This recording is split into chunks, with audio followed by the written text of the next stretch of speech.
우리가 지난 시간에 3장에 달력 얘기하다가 달력 단위까지 얘기했어요. 그지? 기억나나? 지금 우리가 쓰고 있는 달력이 어떤 달력이라고?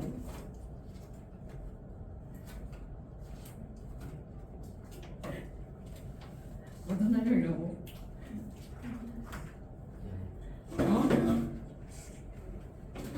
양력음료. 유준아, 양력음료 구분 좀 해봐봐. 그러니까 이제 그죠? 이제 양력은 이제 태양을 기준으로 해가지고 저희가 태양주의를 한번 공전할 때 걸리는 시간을 365일 365일이지. 네. 365일로 잡아가지고 네 그렇게 정의를 하고 네 그렇습니다. 그걸 1년으로 정했다. 예. 그 정도는 이제 초등학생도 대답할 수 있고요.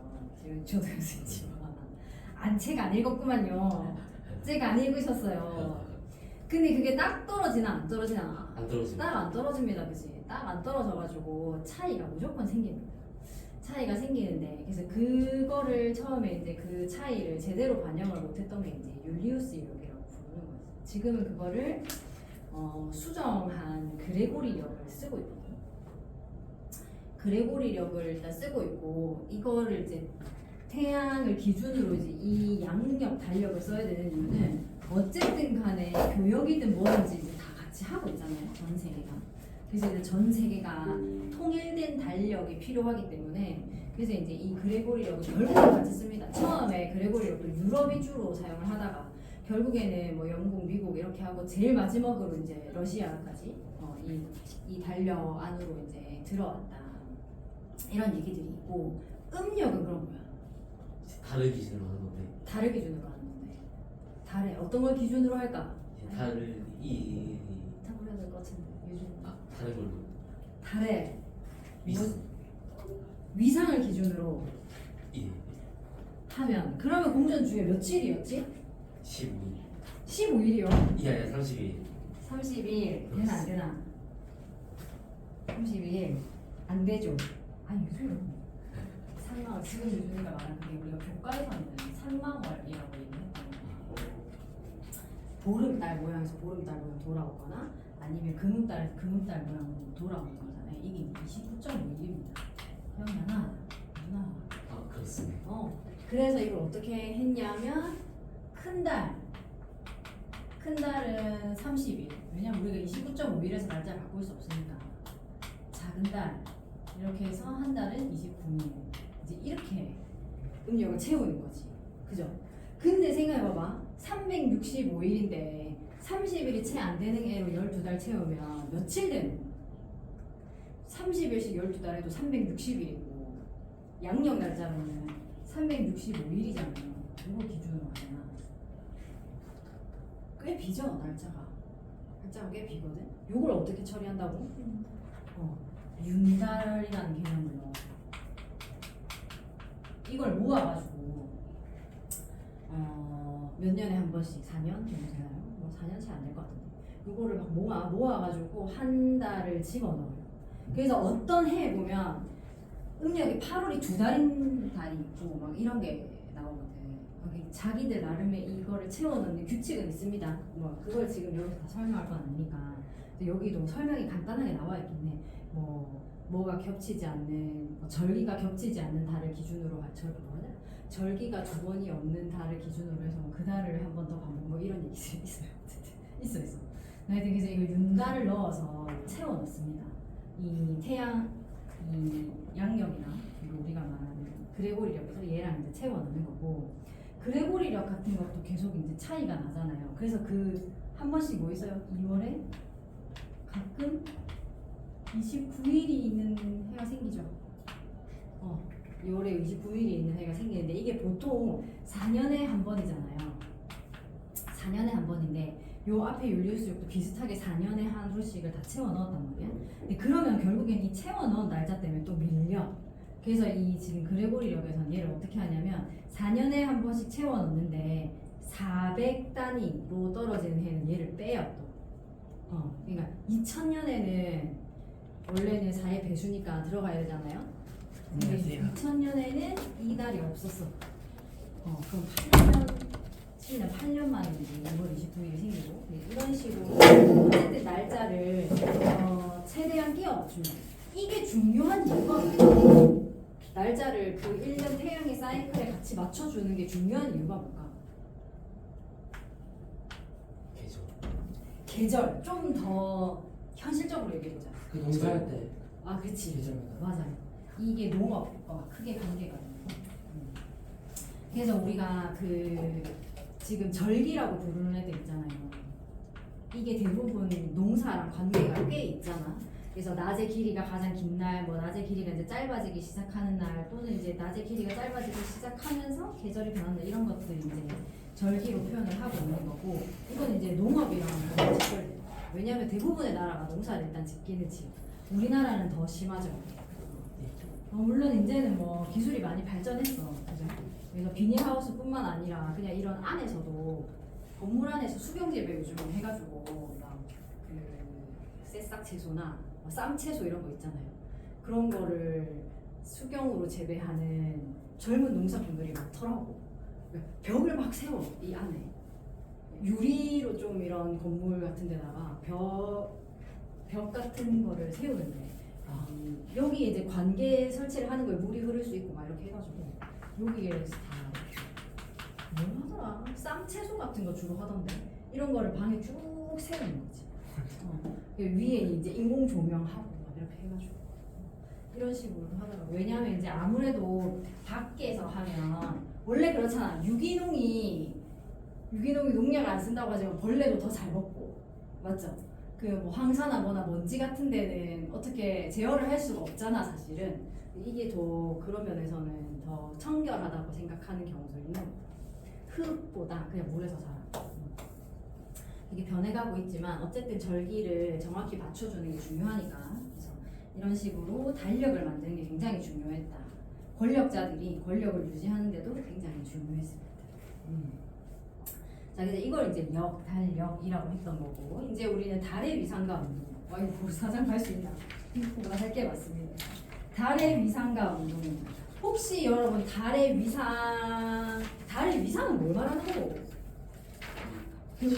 모양 바뀌는 거, 그 보이는 형태를 얘기하는 거거든. 지금 70페이지. 그 모양이 바뀌는 거 이제 보는 거거든. 이거 혹시 그 다 그려내거나 할 수 있어요? 각자? 다? 네. 한번 해볼까? 그 다들 노트는 있을 테고. 자, 이게 태양이에요. 작지만 태양이 있고 우리가 보고 싶은 거는 달이니까 관상대에 달을 크게 그려봅시다. 그다음에 A4 용지 같은 거 있어요. 감사합니다. 뭐 운동하다 왔나 형아? 네. 걸어왔어? 아니 그 운동하고 걸어 너무 늦어가지고 택시 타고 왔는데 차가 너무 없어가지고. 차가 맨날 막힌다면서. 그것도 있고요. 너무 생각보다 늦게 끝났어요. 자 봅시다. 달이 이제 한 달 동안 우리 아까 상망월의 기준 29.5일을 어쨌든 거의 한 달 30일쯤 해서 여기서 시작해서 이제 돌아가지고 다시 우리로 올 겁니다. 이렇게 돌아갈 거예요. 달을 일단은 8개 정도를 그렸는데 이 달 8개의 위상, 모양을 한번 그려보자. 학교에서 이거 1학년 때 나온 거 아니요. 아니 2학년 때 나온 거 아니야? 이형 토육제. 1학년 때. 6학년 때도 그치 했지. 근데 이거는 초등학교 때도 해. 그래. 그러니까 이게 자연을 설명하는 거라 난이도를 조절해 줄 수가 없어. 그게 초등학교 때 했던 거랑 고등학교 때 했던 거랑 다르지 않아요. 물론 고등학교 때는 더 어려운 걸 할 수 있지만 다르지 않아. 이게 아주 기본인데 초등학교 때 완성해 놓으면 두고두고 편한 일이에요. 그래서 한번 그려볼게요. 네, 그려보십시다. 어떻게 그리는지 한번 보겠어요. 태양이 있어야 된다. 태양 어디 있다? 태양 어느 쪽에 칠판처럼 하려면 이쪽에 있다. 동그랗. 안 동그라미 안 예뻐서 됩니다. 너무 찌그러졌어. 태양이 있어야 이제 그 방향을 결정을 할 수 있잖아요. 반대로 그렸다 맞지? 태양이 상관없지. 왼쪽에 어. 그럼 이제 지훈이 오른쪽에 있는 형태로 해서 지훈이는 배운 적 있나? 배운 적은 없지만 알고 있나? 어. 이게 뭐지 그림자 지는 거를 체크하는 거죠. 그거는 이제 나한테 그냥 설명해 주면 돼. 아. 그림자 영역을 색칠해도 되고 태양빛을 받는 영역을 색칠해도 상관이 없습니다. 그림자가 되지. 네. 알겠습니다. 천천히 해도 되잖아. 알겠습니다. 예. 그렇지. 이름 저거 가세도리에 살이 없는 것이지. 뭐라고? 살이 안 보이. 살 안 보이는 거죠. 살. 살. 아이 참. 아 이게 현지가 어떻게 되는지. 안 돼. 안 돼, 유준아. 뼛속까지 해결해. 사. 가득 찼을 때가 많이. 아, 힌트를 줘버렸네. 망이 어쨌든 보름달이 좋아요. 그치. 망. 가득 찰 망. 오케이. 했는데 이렇게 아리까리. 아니, 뭐 이거 아리까리 할 게 있나? 그냥 규칙대로 하면 되잖아요. 규칙대로. 초생달 다른 초승달은 어디 있는 걸까요? 제 초성살이 기억이 안 나. 초생달이랑 금달이. 아, 초승달 반대. 네, 금음달. 맞습니다. 근데 그 뭐지 문제 풀이하는 거 있잖아요. 응. 그냥 영상에 다 있는 거 아니에요? 어떻게 보면. 거기 있어. 설명은 대충 해줬어. 근데 이제 이걸 써보라고. 아 그쵸. 네, 써보시라고. 안 썼구나. 해줘요. 왜 사주셨네. 우리 검사를 좀 해야 되는데 안 했어. 안 했어. 다음 주에 시작할 때 검사해야지. 뭐? 아니. 진짜 상상도 모르는데 어떻게. 다음 주에 이제 초등학생도 방학 끝나고 개학하겠네. 얘네 계약할 때 뭐지? 아직 개학 안 했다니까 맞지? 아니 뭐지? 저희는 그거예요. 듣기 평가 쳐요. 축하한다. 아, 좀 끝났으면 좋겠다. 힘들다. 힘들어.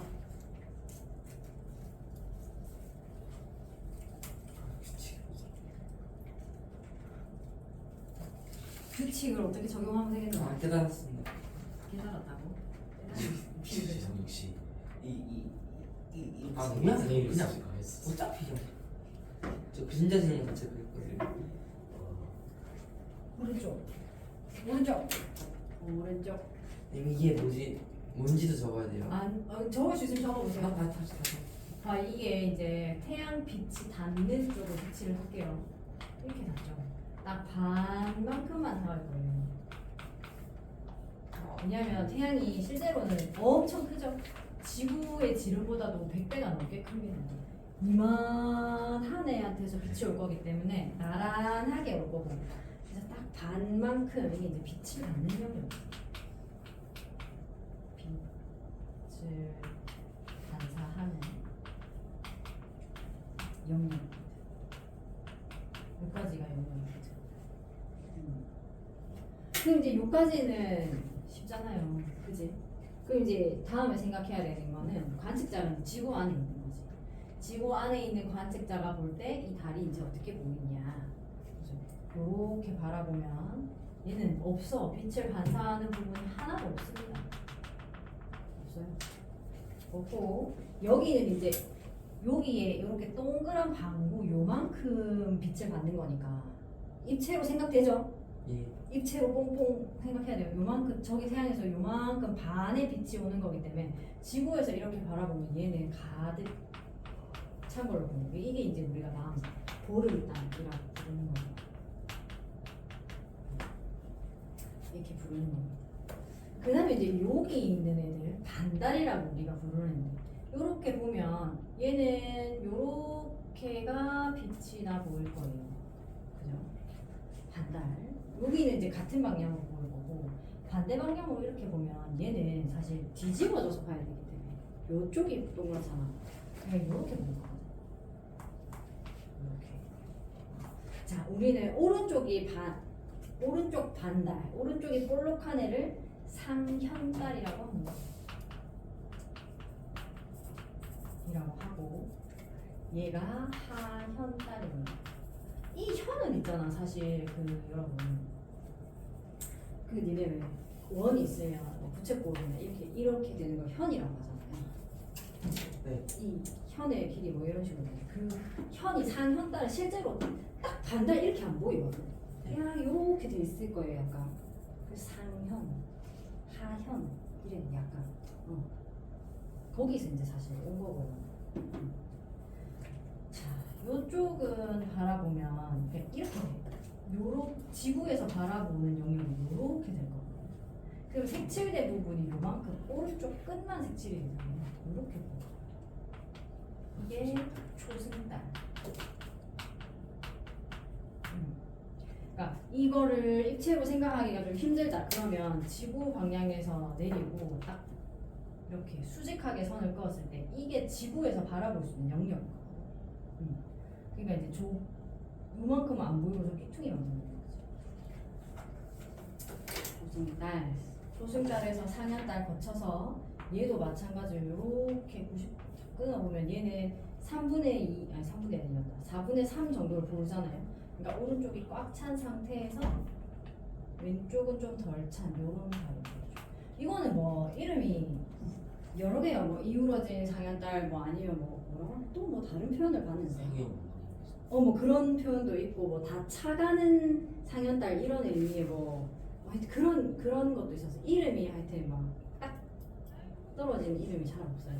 그래서 이렇게 좀 더 찬 상현달이 되고 여기서 망을 거쳐서 그럼 이번에는 어떻게 꽉 차고 나면 달의 위상 변화는 이렇게 되잖아요. 여기서 이렇게 됐다가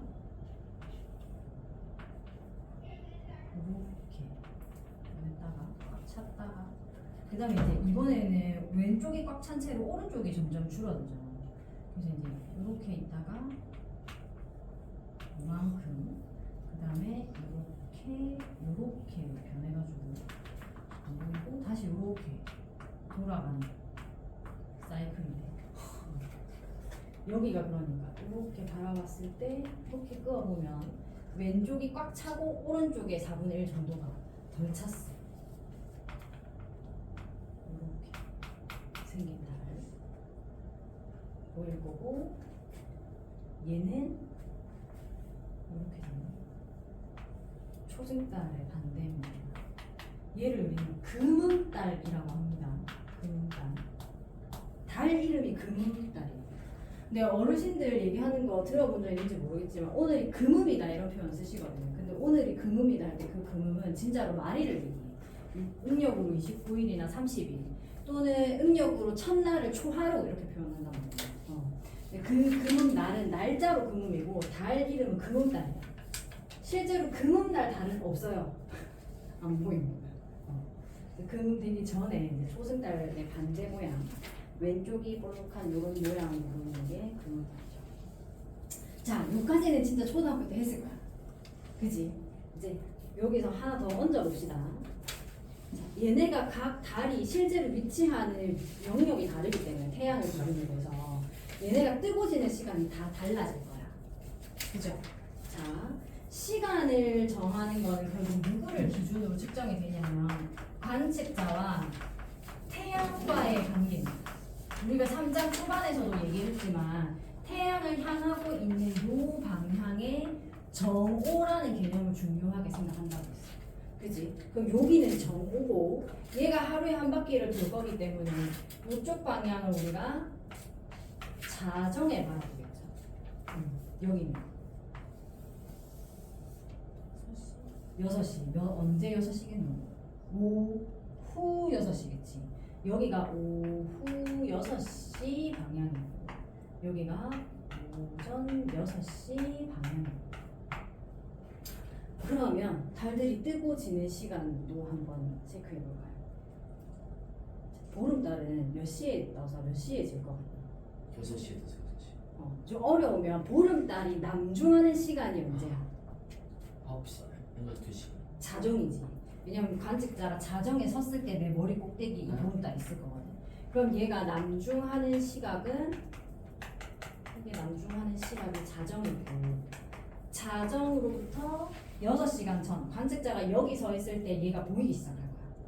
떠오른다 이렇게 움직이 실제로 내가 움직이는 거니까 이렇게 움직이면 달이 이렇게 움직이는 것처럼 떠오른다 남중했다가 진다 이렇게 해가지고 여기 가면 다 지겠죠. 그래서 얘는 저녁 6시부터 시작해서 오전 6시까지 떠 있어요. 다른 애들도 한번 체크해볼까요? 그 그림에 얹어도 되고 그림이 너무 복잡하다 하나 더 그려도 됩니다. 밑에 비슷한 그림을 그리고 시간을 다시 한 얹어가지고 정확하게 표현을 해보세요. 표현이 널널하니까 그냥 시간 얹어도 돼요. 그러니까 요거를 완전히 이해하고 나면 나중에 행성의 움직임이나 이런 것들도 약간만 생각을 비틀어서 얼마든지 생각할 수 있어요. 가장 기본적이면서 가장 간단하게 생각할 수 있는 방식이에요. 그치? 색깔펜을 좀 써보니까 어떻게든 간 표시를 해봅시다.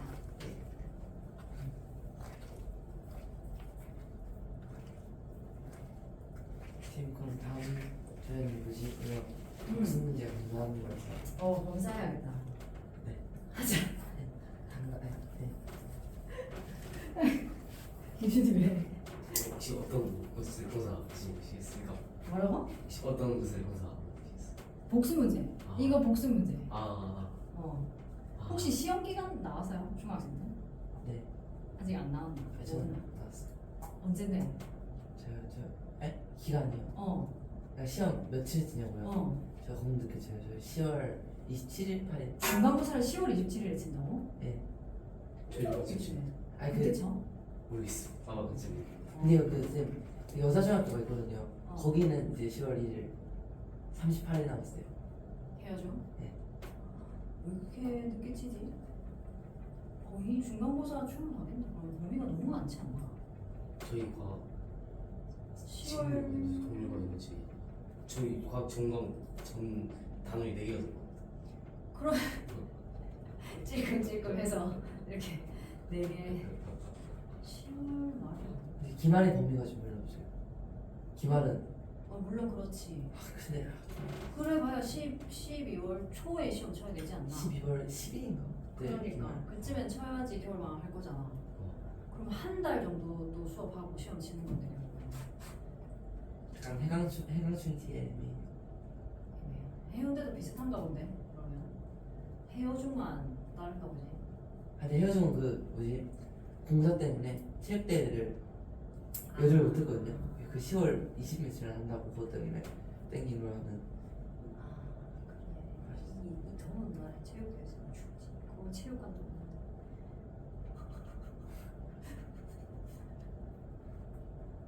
어쨌든 마저 적어보세요. 저것만 적는 게 아니고 아니 마저 적어야지. 다른 애들도. 다른 애들 적을 수 있어요. 이제 사는 몇 시에 떠서 몇 시에 진짜 뜨겠니? 몇 시에 떠요? 몇 시에 뜨겠어요? 자정할 때 있죠. 자정에 뜬다고? 망이랑 반대편에 6시에 있는데? 6시부터 6시까지 사 위치네. 근데 그러면은 그래가지고 잘 못 본 거예요. 아니 근데 일단 없긴 없어. 우리 눈에 안 보이지. 왜냐면 이게 빛을 반사하는 영역이 전혀 안 보이니까 우리한테. 근데 이제 달이 있는 달의 위치는 아침에 해 뜰 때 이게 봐봐 해랑 같은 위치에 있단 말이야. 아니 근데 해 뜰 때 같이 떠요. 우리 눈에 안 보일 뿐. 그래요. 해 뜰 때 같이 떠서 같이 집니다.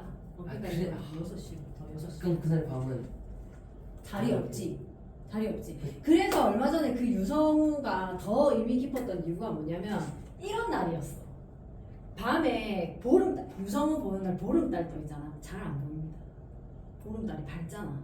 잘 안 보이거든. 근데 그날 달이 거의 없고 그 상태에서 그러니까 뭐냐면 이렇게 두 개 있어야 사실 일식이잖아. 사귄 위치에 가야 일식이 가능하단 말이야. 근데 이게 우리 입장에서는 밤일 때였으니까 완전히 반대편에 가서 스페인 우리나라랑 반대편에 있는 데서 이제 둘이 만나서 일식을 하니까 우리 입장에서는 밤 하늘에 밝은 애가 없었던 거지. 그러니까 이제 이 유성우 관측하기 엄청 좋은 조건이야. 태양과 같은 방향일 때 이렇게 생각해주면 또 좋아요. 나중에 행성들 얘기할 때도 태양이랑 같이 움직인다 이런 개념이 같이 생기죠. 저는 밤하늘에 달이 없던 적이 있었는지 모르겠어요. 유심히 안 봐서 그래. 근데 니네 낮에도 달 볼 때 있지 않아요? 네. 근데 낮에 보이는 달은 대체로 무슨 모양이었니? 조승선이요. 요런 애들이잖아, 요런 애들. 내가 갑자기 왜 그런지 생각해보자, 그러면. 자, 초승달은 몇 시쯤 뜨겠어요? 9시쯤. 여기 내가 관측자가 여기 있을 때부터 이제 얘가 뜨기 시작해가지고 얘는 오후 3시 되면 남중할 거거든요. 그러니까 얘는 오전 9시에 시작해서 오후 밤 9시 되면 지는 거예요. 남중하는 시간이 오후 3시쯤 되거든요. 그러니까 대낮에 보여. 대낮에 보이는 거지. 그리고 초저녁에 잘 보입니다. 조승달은. 근데 금음달은 반대잖아요. 그럼 금음달은 언제 뜨냐면 얘는 이쪽 방향에 있을 때 뜨는 겁니다. 얘는 새벽 3시에 떠요. 이제 요 시간 되면 지잖아요. 오후 3시가 되면 지거든요. 그러니까 얘는 초저녁에는 안 보여요. 그러니까 거의 금음달은 우리 눈에 잘 안 띕니다. 니네 다 학교에 있을 시간. 집에 오는 길에 운 좋으면 보이는 거고, 그러니까 금음달은 거의 보기가 쉽지 않죠. 요거를 더 편하게 생각하는 방법은 어떤 거냐면, 옛날에 애들한테 막 이렇게 팔 벌린 인형 같은 걸 만들어봤어요. 지구 위에 요렇게, 지구가 사실 뭐 동그랗지만 관측자가 이제 요렇게 움직이잖아요. 네. 그러면 요게 지평선이라고 생각을 하는 거예요. 요런 게. 그러면 요렇게 해가지고 관측자가 서 있잖아. 그럼 요게 정오야, 정오.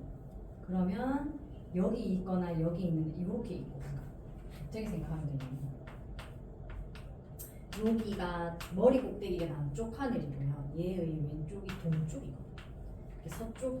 그러니까 요렇게 생긴 하늘, 천구잖아요. 이 관측자 입장에서 천구가 요거 같이 돌아간다고 생각하는 거예요. 이렇게 요렇게 천구가 있으면 요렇게 있을 때 얘가 이렇게 같이 돌아갑니다. 동쪽 하늘에 초승달이 뜨는구나. 뭐 아니면 이렇게 돌아가는 거지. 왜냐면 나중에는 우리 지금 교재에서 그런 것까지 얘기하지 않지만 이제 동쪽 하늘과 서쪽 하늘에서 뭐 동쪽에서 몇 시에 뜨고 뭐 어느 쪽 하늘에 몇 시에 누가 떠 있고 이런 거 물어볼 수 있거든. 이제 한 번에 할 때 요렇게까지. 그러니까 고등학교 가서 어려워지는 건 이제 이런 거야. 초등학교 때는 이 위상 변화 순서 대충 기억하고 뭐 이렇게 하면 되는데 고등학교 가서 물어보면 이제 이렇게 가는 거지. 몇 시에 떠서 몇 시에 지고 몇 시에는 달이 어느 방향에 무슨 모양으로 보일 것이냐 이런 거 물어보는 거. 그래서 막 연필에다가 그냥 어떤 애들은 연필에다가 이거 한창 막 할 때는 연필에다가 뭐 하나 붙이고 종이 같은 거 붙이고 여기다 동, 서, 남 이렇게 해가지고 이렇게 해서 여기다가 이렇게 돌리는 거지 계속 이렇게. 그렇게 하는 애들도 있었어. 아무튼 어쨌든 시간이 돌아가는 건 알겠죠, 그러니까. 네. 요렇게 될 거야. 그러면 이제 날짜는 알고 있잖아요. 음력 날짜는 얘가 음력 15일이고 뭐 29일이나 1일이고 뭐 보름쯤 되니까 얘가 15일 가니까 얘가 7일, 8일경에 얘가 뜬다 이렇게 알고 있는 거잖아. 그죠? 알고 있죠. 자, 그러면 봐봐. 이제 우리가 하나 더 얘기할 건 이런 거지. 얘가 여기에 있을 때랑 이제 하얀 달이 오늘 떴어요. 오늘 하얀 달이 아니지, 상현 달이 떴습니다. 오늘 상현 달이 떴어요. 근데 내가 얘를 이제 남중한 채로 만나고 한 바퀴 돌아서 다시 올 건데, 그럼 한 바퀴 도는 동안 얘는 어디 가 있어요? 요만큼 좀 가 있겠죠? 네. 좀 이동해 있겠지. 맞아. 그래서 실제로 달을 다시 어제 만났던 거랑 똑같은 데로 만나려고 하면 조금 더 돌아가야 돼요. 이게 몇 도 정도 되냐면 13도 정도 됩니다. 그러니까 지구가 한 바퀴 돌아오니까 하루 동안 지구가 한 바퀴 자전해 오는데 그동안 달이 공전하니까 하루 동안 달이 공전하는 겁니다. 이게 13도 정도 돼요. 그럼 지구 입장에서는 13도를 도는데 몇 시간 걸려요? 1시간보다는 조금 짧죠. 그래서 약 50분. 초등학교 때 약 50분씩 늦게 뜬다 이렇게 했을 거예요. 50분씩 매일매일 달이 뜨는 시간이 늦어지면서 그래서 얘는 해 뜰 때 같이 떴는데 15일 정도 지나면 해 질 때 뜬다. 이렇게 되는 거죠. 이렇게 움직임. 자, 그래서 달의 위상과 운동 일단은 이렇게 볼 수 있고,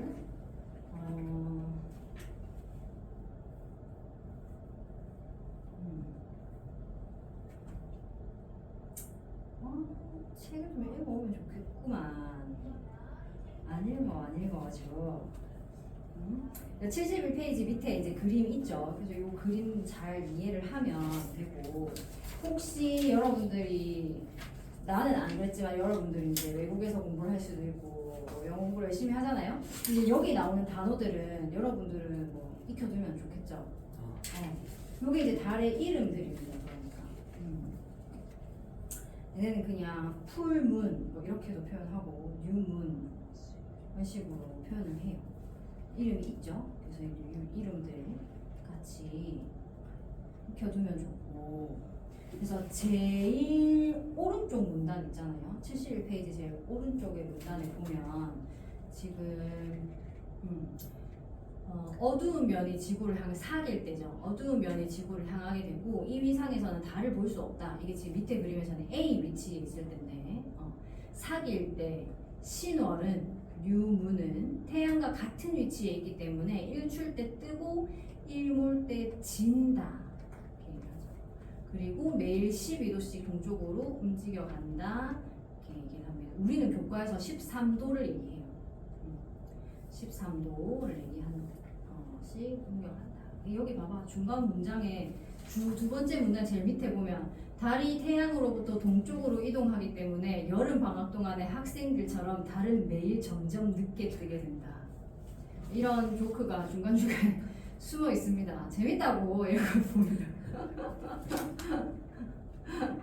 딱 지금 이렇게 해야겠구나. 아무튼 이렇게 움직입니다. 그런데 이제 우리가 한 가지 보자. 이런 식으로 움직여서 넘어오는 거를 상망월, 우리는 상망월, 교과에서 상망월이라고 해요. 그래서 29.5일을 주기로 이 모양이 변한단 말이에요.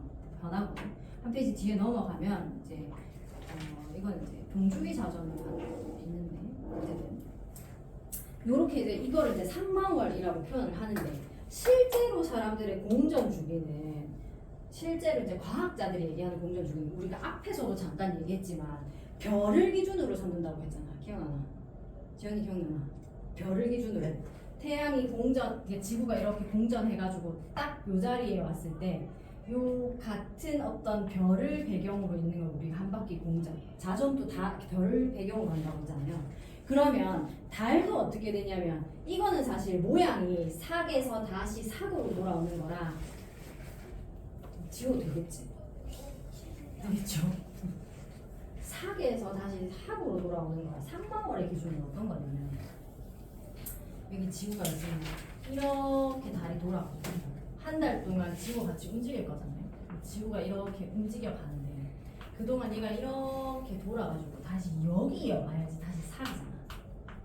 그지? 요까지인데 실제로 이 별을 배경으로 해서 보면 요 방향이니까 이쯤에 지구가 왔을 때 달이 요렇게 보여야 되는 게 실제 공전 주기라는 거지. 이쪽으로 그리면 헷갈리겠다. 여기를 기준으로 봅시다. 그러면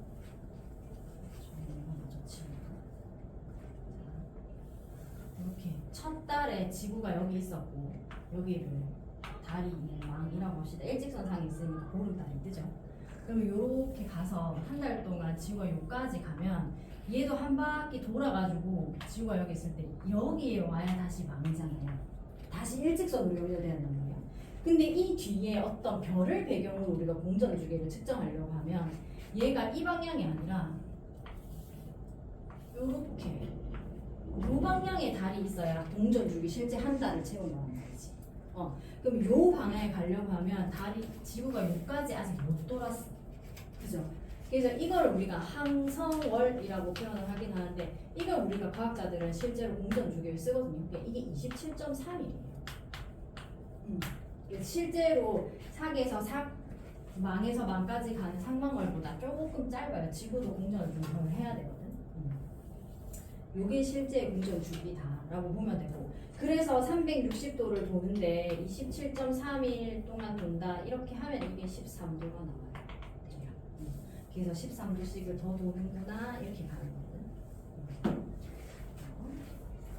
그래서 이렇게 해서 달의 공정, 움직임에 대한 얘기가 있고, 이 지금 항성월에 대한 얘기는 73페이지 위쪽에 있어요. 그래서 27일을 조금 넘는다, 정확히는 27.32171이다라고 되어 있고, 두 번째 줄에 보름에서 보름까지 위상이 반복되는 기간은 29.5306일이다 이렇게 되어 있죠.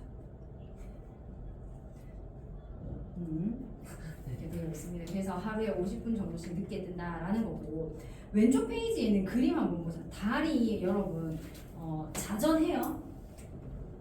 자전해요? 저 하죠 않나요? 해요. 어떻게 자전해 달? 약간 지금 똑같이 해가지고 뭐랑 똑같이 해서 돌아? 네. 하던 얘기 계속 해. 네, 그냥 지금 똑같이 돌아서 뒷면 못 본다는 거 아니었어요? 지구랑 똑같은 속도로? 아니 지금 뭐라고? 도는 방향이 똑같아서. 달의 공전 주기랑 자전 주기랑. 그치. 자, 이거 봐봐. 달을 어쨌든 여러분 한쪽 면만 보고 있다는 건 알고 있지. 네. 이거는 어떤 거냐면, 그러니까 얘랑 같은 속도로 돌아버리면, 자, 유진이 일로 와봐봐. 이게 이렇게 도는 개념이란 말이야 지금. 그래서 이 면만 보이는 거야. 근데 지구는 안에서, 고마워 유준아, 지구는 안에서 어쨌든 하루에 한 바퀴를 돌기는 돌아요. 근데 이 달이 어떻게 있어야 되냐면, 유준이가 나만 보고 있는 채로 계속 움직여야 되거든. 그럼 얘가 여기에 있을 때 여기랑 같아. 저 위로 가면 요렇게 되겠지. 여기에 가면 이쪽을 볼 거고. 그럼 얘는 자전해 안 해? 하긴 하지. 근데 자전하는 주기가 어느 정도가 되냐면, 공전 한 바퀴 할 때 자전 한 바퀴 하는 거야. 이게 됐어요? 자전 주기랑 공전 주기가 같습니다. 이걸 우리가 뭐라고 표현하냐면 동주기 자전이라고 해요. 이거 같은 경우에는 다음에 뭐 또 보겠지만, 이 중력이 큰 물체 주변에 중력이 상대적으로 작은 이 둘이가 서로 운동을 하다 보면 결국에는 서로가 이제 동주기 자전을 하게 된단 말이죠. 그 이제 나중에 시간이 지나면 지구도 태양을 향해서 동주기 자전을 할 거라고 봅니다. 자전 속도가 느려지죠. 물론 여러 가지 이유에 의해서 느려지고 있긴 하지만 할 거라고 봐요. 그럼 이제 지구는 못 사는 겨 이미 그때 되면 못 살아요. 어쨌든 그래서 달이 이제 한 바퀴 공전할 때 자전도 한 바퀴 하는구나. 그래서 이걸 우리가 이렇게 깃발이 세워져 있으면 깃발이 이쪽을 향해 있네 뭐 이렇게 얘기를 하면서 얘기도 하고요. 예전에 왜 달에 거울 설치해 놓고 왔잖아요. 알고 있습니까? 아폴로가 갔을 때 거울 설치해놨는데 그 거울이 계속 우리 쪽을 보고 있으니까 걔한테 계속 쏘아서 거리를 계속 측정을 하는 거야. 얘가 안 돌고 이 깃발이 뒤로 가버린다고 치면 우리가 쏘는 거울이 없잖아요. 그죠? 거기서 그게 이제 계속 우리 쪽을 향해 있습니다. 그런데 우리가 실제로 딱 절반만 볼 수 있냐? 그럴까? 아니니까 물어보겠지. 약간 요렇게 하는데 약간 요렇게 있을 때랑 약간 요렇게 있을 때가 있어요. 그럼 요 끝에 약간씩 보이죠? 그래서 딱 반 50%보다는 조금 더 봐요. 이게 이제 축이 약간씩 그 흔들리는 거에 의해서 우리 서로의 위치가 조금씩 바뀌는 거에 따라서 요 뒤에를 조금 더 볼 수도 있고 요 뒤를 좀 더 볼 수도 있거든요. 이제 그런 거는 우리가 칭동이라고 표현합니다. 칭동에 의해서 달의 표면에 한 60%뭐 그 정도까지는 어쨌든 볼 수 있어요. 약간은 뒷면, 완전 뒷면은 못 보고 그 정도를 볼 수 있다라고 보면 됩니다.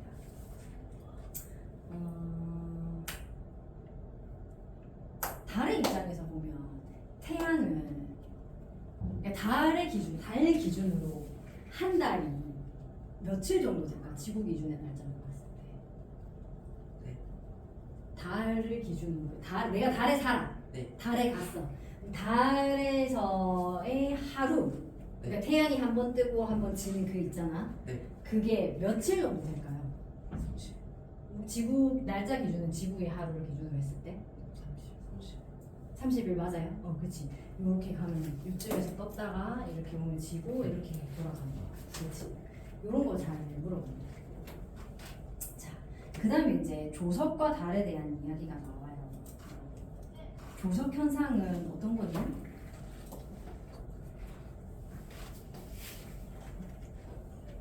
조석 현상은 사실 다른 것보다 이렇게 설명해 주는 데가 잘 없어.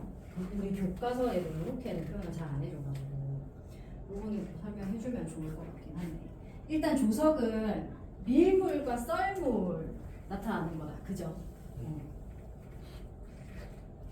조석 정도까지 하고 요거 이제 밀물과 썰물.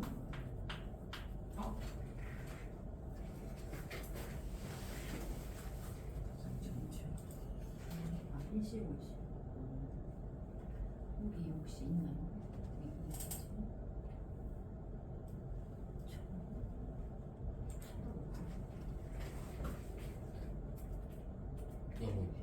영어니까 감사합니다. 요즘 애들은 그걸 안 웃더라. 옛날에는 조성만 얘기하면 애들이 엄청 웃었는데. 나. 아, 그 마음의 소리. 마음의 소리. 그 조석. 그러니까 조석 현상이 일어나는 건 실제로는 어떤 거냐면, 지구랑 달이 있으면 어쨌든 서로 이제 인력이 작용을 하잖아요. 그지? 그러니까 해수면이 이렇게 부풀어 있다고 생각하면 돼. 이거야. 그러니까 무슨 말이냐면, 지수가 달 방향으로 해수면이 부풀어 이렇게 이런 식으로 달이 있는 방향 쪽. 근데 그러니까 달이 당기는데 지구는 안 끌려와. 산이 움직이진 않잖아. 근데 물은 유체니까 달이 있는 방향으로 부풀어 오른단 말이야. 부풀어 있는 채로 지구가 하루 자전을 하니까 부풀어 있는 부분을 2번 만나는 거야, 하루에. 오케이? 그래서 달이 있는 위치에 따라서 이 해수면이 이제 따라서 부푸는 거죠. 요거는 뭐냐면 태양의 위치예요. 근데 이제 달이 당기는 힘이 강할수록, 그러니까 사실은 달이 주는 힘이 더 크거든요. 그럼 달이 당기는 힘에다가 태양이 당기는 힘이 같은 방향이 되면 이게 부풀어 오르는 높이가 여기까지 가보면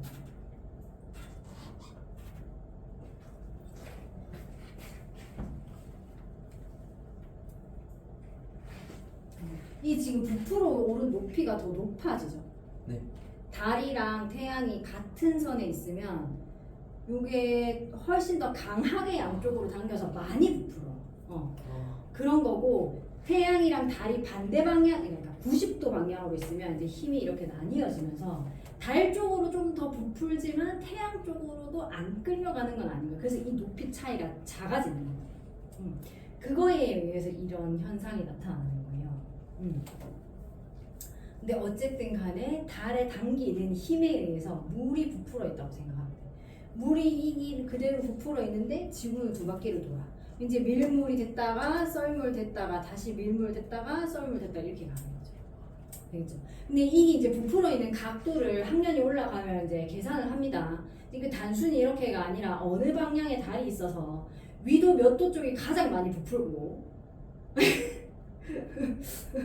그거에 따라서 주조가 하루에 2번 나타날 수도 있고, 이렇게 되면 하루에 1번 나타날 수도 있고, 그러니까 하루에 밀물 썰물이 이렇게 나타나는 경우가 생길 수도 있고, 이렇게 나타나는 경우가 생길 수도 있고, 뭐 이런 거를 계산하실 거예요. 앞으로는 우리는 그까지 안 할 거예요. 자, 어쨌든 이렇게 해서 밀물과 썰물이 나타나게 된다 하는 겁니다. 야, 내가 힘들게 그리는 것보다 한 방에 아주 깔끔한 그림으로 설명해 준다, 진짜. 그죠? 그래서 이렇게 됐을 때 제일 차이가 많이 나는 날, 하루 동안 바닷물이 제일 멀리까지 빠지고 제일 높이까지 차는 날을 우리가 뭐라고요? 갑자기 생각이 나네. 살이라고 하고, 가장 줄어드는 날을 소조, 살이. 그다음에 살이랑 또 하나 뭐예요? 대조, 소조. 갑자기 단어 생각이 나네. 이게 대조, 하여튼 소조. 그러니까 조차가 작게 나는 날, 조차가 크게 나는 날, 뭐 이런 식으로 표현합니다. 그래서 여러분은 막 그 세부적인 것들 어차피 교과서 다시 하게 될 거예요. 근데 이 왜 이렇게 해수면이 부풀고 왜 하루에 2번씩 나타나는가, 이제 이런 것들에 대해서 생각을 하면 될 것 같고, 복습 문제 딱 그 문제가 있어. 자, 이 조석 현상이 하루에 2번 나타난다고 하는데 진짜 하루에 2번, 그 주기가 24시간인가 이렇게 물었어. 어떨 것 같아요? 24시간일까요? 밀물이 2번 오는 이 2번, 첫 번째 만조와 두 번째 만조에서 12시간. 다시 돌아오는 시간까지가 24시간. 그럼 이거 반으로 나누면 그러니까 12시간이잖아요. 그러니까 만조에서 다음 만조까지 12시간이 주기일까요? 앞에 공들여 뭔가 설명한 이유가 있어요. 잘 생각해보세요. 이 해수면이 부푸는 건 누굴 따라간다고? 달. 그치. 달이 24시간 동안 한 바퀴 돌아요. 아니요. 그러면 24시간 하고도 몇 분? 몇 분? 10. 앞에서 얘기한 숫자 얘기해야지. 24시간 하고 몇 분을 더 돌아야 만날 수 있어요? 7분. 50분. 13분 더 돈 됐잖아. 맞지? 그러니까 달이 실제로 한 바퀴를 돌아서 우리가 보는 거는 24시간 50분이란 말이야. 그러니까 조석 주기는 정확히 말하면 12시간 25분이야.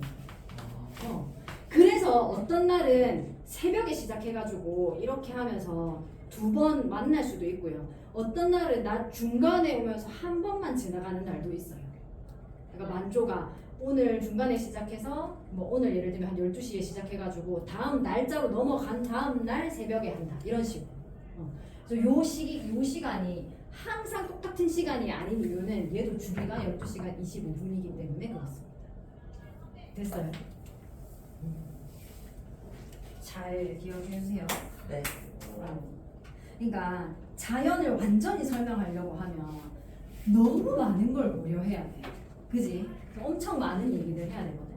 실제로도 뭐 대략 50분을 더 늦게 뜬다 이런 거지만 이 타원 궤도랑 이거 계산 다 하려고 치면 이제 그마저도 딱 50분이 아닐 수 있단 말이에요. 달도 타원 궤도를 돌고 있으니까. 그럼 그걸 실제로 정확히 예측해야 되는 현업에 있는 사람들은 그거를 다 반영해서 계산을 하는 거고, 학교에서 배울 때는 대략적인 움직임을 생각할 수 있도록 배우는 거거든. 근데 이제 어디까지 배우느냐의 문제인데 일단은 요 정도까지는 합니다. 그래서 조석 주기가 12시간 25분이다 라고 하는 것까지는 기억을 하도록 합시다. 그다음에 일식과 월식이 나오네요. 잠깐 쉬었다가 할까요? 잠깐만 쉬었다가 해요. 그러면 힘들어 보이네. 다들 여기가 놓여있는데 최대한 그걸 맞게 해주려고 그 글씨를 얼마나 애를 써서 보시거든요. 근데 회사만 글씨 조금만 이상해도 바로 찍찍 끊는 거. 왜냐면 여자애들이 모범 사례가 있단 말이야.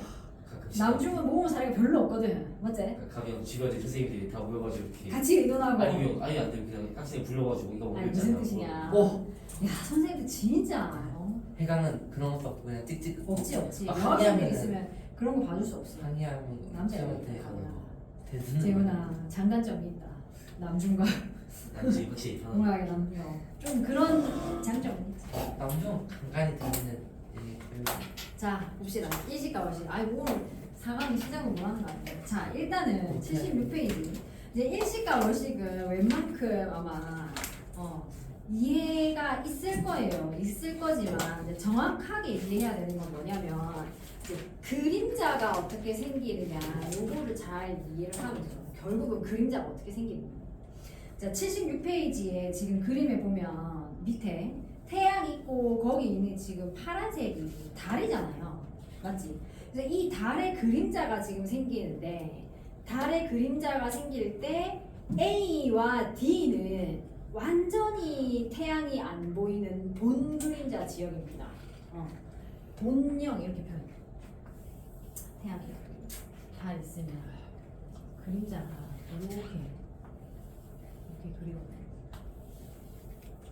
약간씩 어긋나있지만 여기 지금 여기잖아. 여기는 이제 본영이고 본 그림자. 지금은 이제 순화해가지고 본 그림자 이렇게 표현하는데 유튜브나 아니면 이런 데서 자료를 찾아보면 그림자 영자를 써서 그냥 본영 이렇게도 표현을 할 거예요. 근데 어쨌든 여기 안에 들어가 있잖아. 그러면 여기서는 어떻게 해도 태양을 볼 수가 없어. 그지? 네. 근데 여기에 있다고 생각해보자고. 관측자가 여기에 관측자가 있으면 봐봐. 여기서 출발하는 빛은 여기에 가려서 못 오지만 여기에서 출발하는 빛이 와요. 그지? 그래서 여기 있는 입장에서는 저 태양이 요렇게 보일 거란 얘기야. 되겠죠? 네. 그리고 여기에 있는 관측자 입장에서는 위에서 출발한 빛은 안 보이지 밑에서 오는 빛 요렇게는 보일 거거든. 그러니까 기본은 요거. 그 다음에 이제 여기에 들어오는 애들 같은 경우는 그 그림에서 이제 D에 해당하는 영역은 안 보이죠? 얘는 어디에 있느냐에 따라서 달이랑 나의 거리가 좀 달라지잖아. 그럼 달의 크기가 작아지면 작게 보이면 태양의 바깥은 보이는데 딱 가운데만 가려지는 형태가 되거든요. 그러니까 이제 얘한테는 이렇게 있으면 요 안에 달이 들어간 모습으로 보일 거예요. 그럼 이걸 이제 우리가 금환식이라고 하죠. 금반지처럼 생긴 이거는 왜냐면 지구도 타원 궤도를 돌고 있고 달도 타원 궤도를 돌고 있기 때문에 어떤 경우에는 이제 지구와 달의 거리가 좀 멀어져서 달이 작게 보이는 경우가 생길 수 있어요. 달이 작아지면서 태양 바깥에는 보이는 이런 식으로도 이제 생길 수 있다. 근데 어쨌든 기본적으로는 달의 그림자가 이렇게 드리워지는데 달의 그림자가 이렇게 드리워졌을 때 어디에서 관측하느냐에 따라서 일식이 일어나는 모양이 달라질 수 있다 이렇게 되는 거죠. 근데 이제 지구는 일단은 대체로 얘보다 크게 이렇게 그려질 거잖아요. 그지? 그러면 여기에 있는 사람들은 지난번 스페인의 그것처럼 완전히 가려지는 개기일식을 볼 수 있는 거고 이쪽 지역에 있는 사람들은 개기일식 아니고 여기는 태양의 아래가 가려지는 부분일식, 여기는 태양의 위가 가려지는 부분일식을 보는 거지.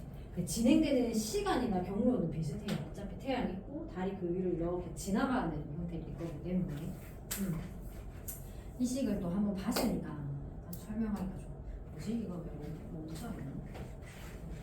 이렇게 이제 되는데 이거를 보면서 조금만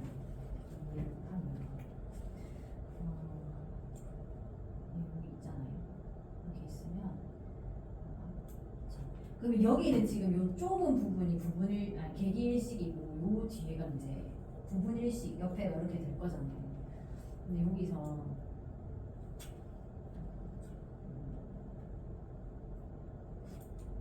이게 이제 그러면 지금 이런 거야. 왜 항상 이건 이제 위에서 내려다본 모습이라면 왜 항상 일식과 월식이 나타나지 않는가요? 이렇게 했을 때 이렇게 보면 이게 이번엔 옆에서 보는 거잖아요. 그죠 현아? 네. 옆에서 보는 건데 이 달이 도는 궤도가 이렇게 돼 있어. 이렇게 궤도가 이 평면에 대해서 기울어지면 그림자는 생기지만 그림자가 지구에 전혀 도달하지 않는 경우가 생겨요. 이런 것 때문에 항상 생기는 건 아니고 여기도 마찬가지죠. 그래서 항상 보름달이 될 때 되는 건 아니고 대체로 궤도가 나란한 상태일 때 이게 잘 생기잖아요. 그래서 일식이나 월식도 좀 모여 있는 경우가 많아. 그러니까 이 궤도의 기울어짐이 이렇게 있다가 이렇게 기울어지다가 돌아오다가 이렇게 움직이잖아요. 그러다 보니까 궤도가 이제 평면에 가까이 있는 데는 일식과 월식이 자주 반복되는 경향이 있는 거지. 그죠? 요 차이는 이해하겠죠? 네. 그리고 이제 요거를 돌려가면 이렇게 아. 하면 이건 이제 반대 월식의 모습을 보는 거야. 자, 지금 지구의 그림자가 이번에는 생겼잖아요. 그림자는 똑같아요, 그지? 그림자 생겼고 본 그림자랑 반 그림자가 있는데 여기가 반만 가려지는 영역이 되는 거죠. 이렇게 했을 때, 자, 요까지 반 그림자 안에 들어가잖아요. 여기 반 그림자 안에 들어가면 달이 보이는데 별로 문제가 없어요. 이렇게 보였구나. 이 반그림자 안에 들어가지고 이쪽에서 오는 태양빛은 이 달의 표면에 닿아서 반사할 수 있잖아. 그죠? 그러니까 이때는 부분 월식이 아니야. 이거는 부분 월식이 아니고 어디까지 들어가야 되냐면 이 본 그림자에 들어가기 시작했을 때 부분 월식이 시작이 되고 본 그림자 안으로 완전히 들어가면 계기월식. 다시 나오면서 부분 월식이 진행이 되고 이부터 이제 끝난 거예요. 반 그림자 영역에 들어가면. 그래서 월식은 일식보다 진행하는 시간도 길고 왜냐면 그림자 이만큼 있는데 월식이 이렇게 달이 지나가는 거라서 이렇게 되고 그 다음에 이 순간 있잖아. 이 부분 월식일 때는 달이 그림자 안에 들어가면서 달이 바로 작아지는 게 보이거든요. 근데 완전히 계기월식으로 들어가서 계기월식이 시작이 되잖아. 그러면 이제 그때부터는 달이 아예 안 보이는 게 아니고 어떻게 보이냐면 빨갛게 보여. 달이 빨갛게 보여요. 계기월식이 진행되는 걸 보면 처음에는 이 본 그림자 영역 안에 달이 들어가면서 부분이 안 보이고 싹 없어져. 처음에 다 없어져. 근데 완전히 다 들어가고 나면 그때부터는 달이 빨갛게 보입니다. 붉게 보이거든. 그건 왜 그런지 들어본 적 있어요? 그 무슨 굴절할 때 응. 빛이 빨간색이 화장이 제일 맞아. 보니까 굴절하는 각도가 그 자신이 돼가지고 지구의 대기를 과장해서 그리면요. 그래서 이렇게 하면서 대부분의 빛이 그림자를 만들긴 했어. 근데 지구의 대기에 굴절돼가지고 일부, 그러니까 붉은 빛은 이렇게 오고 이렇게 해서 이렇게 푸른 빛이 이렇게 가잖아요. 더 많이 꺾이니까. 그럼 붉은 빛은 굴절한 애가 여기 있는 달까지 닿는 거예요. 그러면서 달은 붉게 보이고 푸른 빛이나 다른 파장이 짧은 애들은 다 꺾여가지고 없어지고 산란돼 버리고 그래서 여기 있을 때는 빨갛게 보여. 근데 당연히 얘도 이제 궤도가 많이 기울어지면 기울어질수록 이렇게 해서 밑으로 지나가봐요. 이 밑으로 그냥 쑥 지나가잖아. 네. 그러면 월식 안 일어나잖아. 네. 그죠? 네. 이게 밑에 있는 반 그림자 안에 달을 이렇게 지나가 버리니까 본 그림자 여기 안에 안 들어가면 그냥 의미 없이. 그냥 보름 달인 채로 지나가는 거예요. 그래서 이 궤도가 달의 공정 궤도랑 지구의 공정 궤도의 기울어짐의 차이로 인해서 얘가 항상 일어나는 것은 아니다. 그렇게 이해하면 돼요. 그래서 생각보다 얘네가 딱 맞아지면서 궤도가 이렇게 딱 맞아지고 하면서 계기월식이나 계기일식이 일어나는 일이 그렇게 흔하지 않다. 근데 또 월식은 생각보다 자주 일어나지만 다 잔다고 못 봐. 밤이 돼야 보잖아. 잘 못 보고 계기일식 같은 경우에는 일어나는 영역대 자체가 너무 좁아. 그날 라이브 할 때도 얘기하는데 주로 적도 부분에서 보인단 말이야. 근데 적도는 대부분 뭐가 있니? 바다잖아요. 그러니까 육지에서 얘를 관측할 수 있는 일이 쉽지가 않아. 배를 띄우고 나가서 봐야 되는데 태평양 한가운데 이런 데서 봐야 되잖아요. 그러니까 이게 안 쉬운 거야. 그래서 사람들이 일식을 훨씬 더 귀하게 여기고 그거를 촬영하러 가거나 뭐 이런 사진가나 이런 사람이 되게 많은 거고 월식은 그에 비해서 좀 쉬운 이벤트지. 이게 좀 자주 일어나고 뭐 아니면 사람들은 이제 대부분의 사람들은 모르면 그냥 자기 때문에 그러니까 되게 중요하게 생각을 잘 안 하는 거야. 그러니까 옛날에도 어떠냐면 그러니까 옛날에 막 여기 처음 달력이나 이런 걸 처음 만들고 이런 진짜 고대 이런 시절에도 일단 월식은 잘 못 봐. 밤에 잠을 못 보잖아. 그지? 밤에 깨 있는 사람 그렇게 많지 않잖아. 옛날에는 뭐 지금처럼 조명을 화려하게 켤 수 있는 게 아니니까 뭐 안 보이니까 그냥 자지. 그러니까 잘 못 봐. 그리고 근데 일식은 진짜 너무너무 신기한 거야. 그 사람들 입장에서는. 태양이 굉장히 중요한 상징적인 의미를 가지잖아요. 근데 갑자기 태양이 가려가지고 하늘이 시꺼매졌어. 그리고 계기일식이 일어나면 완전히 가려지는 게 한 2분 이렇게 얘기했잖아요. 2분 이렇게 얘기했는데 그동안 뚝 떨어져 기온이 생각보다. 그러니까 태양으로부터 받는 열 에너지가 엄청나기 때문에 순간적으로 기온이 뚝 떨어지거든요. 그러니까 사람들이 느끼기에는 얼마나 무서웠겠어. 저게 태양이 사라졌는데 다시 나타날지 안 나타날지도 모르겠어. 우리는 알고 있지만 옛날에 뭐 신라시대나 이럴 때 그냥 태양이 갑자기 사라진 거잖아요. 무섭지. 얼마든지 그럴 수 있는 날이다. 그런 겁니다. 그래서 일식과 월식에 대한 얘기들 쭉 있고 여기 베일리의 구슬이랑 뭐 이런 거 있는데 이거 지난번에 설명했죠. 기억나나? 그랬었어요. 그 영상 보면서 얘기해줬잖아. 기억이 안 나는 거야. 저희 늦어서 알고 싶었어요. 한 번만 더 찾아보자. 이번에 편집본이 올라왔으니까. 편집본. 아이고, 너무 늘어졌나? 과천. 과관.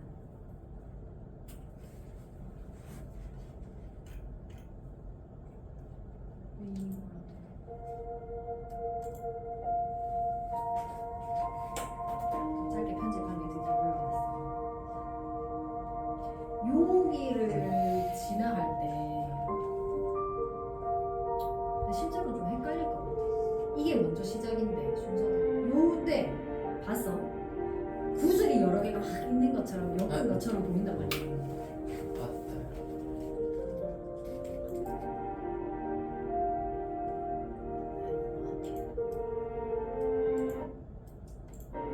요 아. 직전의 순간에 그러니까 뭐냐면 달이 이제 가려지잖아. 그럼 여기밖에 안 남아.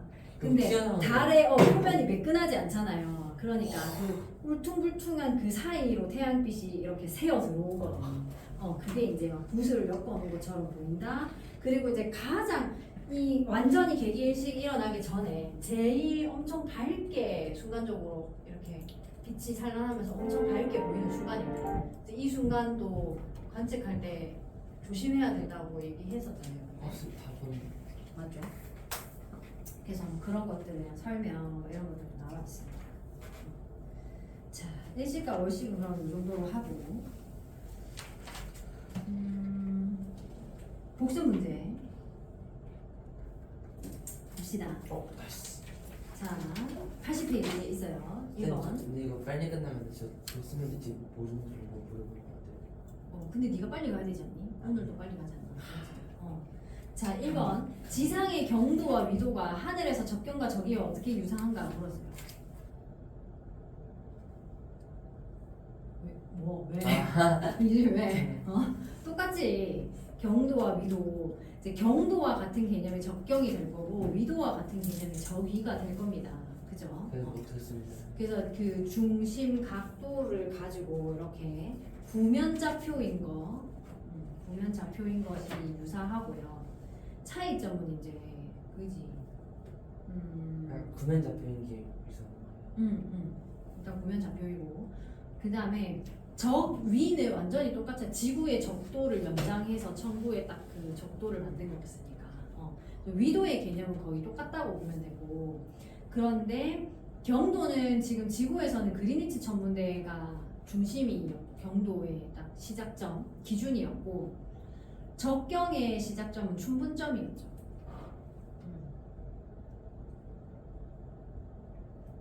나중에 다시 풀라고는 안 쓰는 거지. 그 다음에 북극의 위도 몇 도입니까? 90도. 90도. 북극과 남극에서는 왜 경도의 의미가 없나? 동서가 없습니다, 이제. 동서 방향이 없어요. 그래서 뭐 해가 어느 쪽에서 뜨고 지고 이런 것도 개념이 없어요. 얘네는 그냥 해가 계속 떠 있습니다. 뭐 그런 의미죠. 그래서 자 3번 달의 주요한 위상과 각 위상에서 월출과 일몰의 대략적인 시간을 보여주는 표를 만들어. 이거 우리 아까 만들었어요. 맞죠? 그거를 좀 반듯하게 있잖아. 두고두고 보기 좋게 잘 정리해서 한번 만들어 보세요. 그럼 될 것 같고 4번 겉보기 태양시의 장점과 단점이 뭐냐라고 물었거든. 평균 태양시와 표준시를 도입함으로써 겉보기 태양시가 어떻게 개선되었는가 이렇게 물었어요. 겉보기 태양시는 딱 그 지역에서 바로 보는 태양의 시간입니다. 예. 그러니까 남중하면 그냥 정온 거야. 남중하면 정오야. 근데 얘의 단점 뭐라고 볼 수 있을까요? 그럼 여러 개 만들어서 뭐라고? 여러 개를 만들어서 일관되지 않게 그치. 지역마다 다 다르고, 그죠? 맞아. 쓸수 없어. 그래서 옆에 도시하고는 소통이 잘 안 안 됩니다. 되는 문제가 생길 수 있죠. 근데 아주 직관적으로 보는 거는 맞아요. 딱 장점은 이제 가장 그뭐 남중했을 때 정보니까 뭐 그렇게 되는 거라고 볼 수 있고, 단점은 그래서 소통이 안 돼. 기준이 없어요. 그래서 평균 태양시 또는 표준시 같은 개념을 도입합니다. 자, 평균 태양시는 비슷한 지역에 있는 데서 같은 시간을 쓰는 거야. 그러니까 예를 들면 겉보기 태양시는 부산에서 시간과 광주에서 시간이 다르잖아. 근데 장점이 맞죠? 그러면은 바로 장점 그냥 거기 있는 사람들은 직관적으로 보는 거야. 딱 해가 제일 높이 떴을 때가 정오니까. 근데 광주도 다르고 부산이랑 광주 다를 거란 말이지. 그래서 이걸 우리나라에서는 어떻게 해요? 우리나라 안에 표준시를 평균 표준시를 만드는 거지. 비슷한 경도대에 있는 애들끼리 묶어가지고. 심지어 우리나라는 어디 표준시를 씁니까? 일본 동경 표준시를 쓰고 있습니다. 그래서 12시 30분경에 우리는 태양이 남중해요. 근데 뭐 이것도 사실 뭐 여러 번의 변화가 있었다고는 하더라고. 그 이제 뭐냐, 그 갑자기 해방되고 나서 이걸 뭐 바꾸려는 시도나 뭐 이런 것도 있었던 것 같은데, 결국에는 그냥 교역이나 뭐 이런 것의 편의에 의해서 우리나라 좀 작잖아요. 그러다 보니까 동경 표준을 쓰고 있고, 중국은 내가 이거 하면서 다시 찾아보니까 중국도 땅이 엄청 넓잖아. 특히 가로로 넓잖아요. 중국도 다 똑같아요. 중국 똑같이 쓰나? 네, 다 똑같아요. 똑같은 거 쓴다고 했어. 그 중에 하나로 통일해서 중국 전 지역에 똑같이 쓰고, 미국은 다르죠. 미국 미국은 동부 따로 쓰고 서부 따로 쓰잖아요. 동부 표준시랑 서부 표준시가 따로 있습니다. 걔네는 그거잖아. 이 연합이잖아요. 그러니까 주마다 약간 이렇게 해서 그런 거야. 이거 뭐지? 중국은 뭐지? 중국 하나의 중국 이러잖아요. 그렇지. 그래서 그것 때문에 시간도 하나. 걔네 심지어 땅도 제일 가로로도 제일 차이가 많이 날 건데 평균시를 씁니다. 중국 가면 약간 이상해. 되겠죠. 유럽도 거의 정확히 모르겠다. 유럽 나라마다 그거야 뭐 다른 게 있겠지. 자, 이렇게 볼 수 있습니다. 그 다음에 이제 5번, 지구 회전축의 경사가 미국의 여름을 겨울보다 더 따뜻하게 만드는, 이게 미국 책이라서 미국이에요. 우리나라 기준으로 생각해도 상관없습니다. 여름이 더 따뜻해지는 이유가 무엇인가라는 거야. 회전축의 경사의 기준에서 봤을 때 뭡니까? 받는 에너지. 지면당 받는 에너지 양 차이를 만들었죠. 원적이 다르지.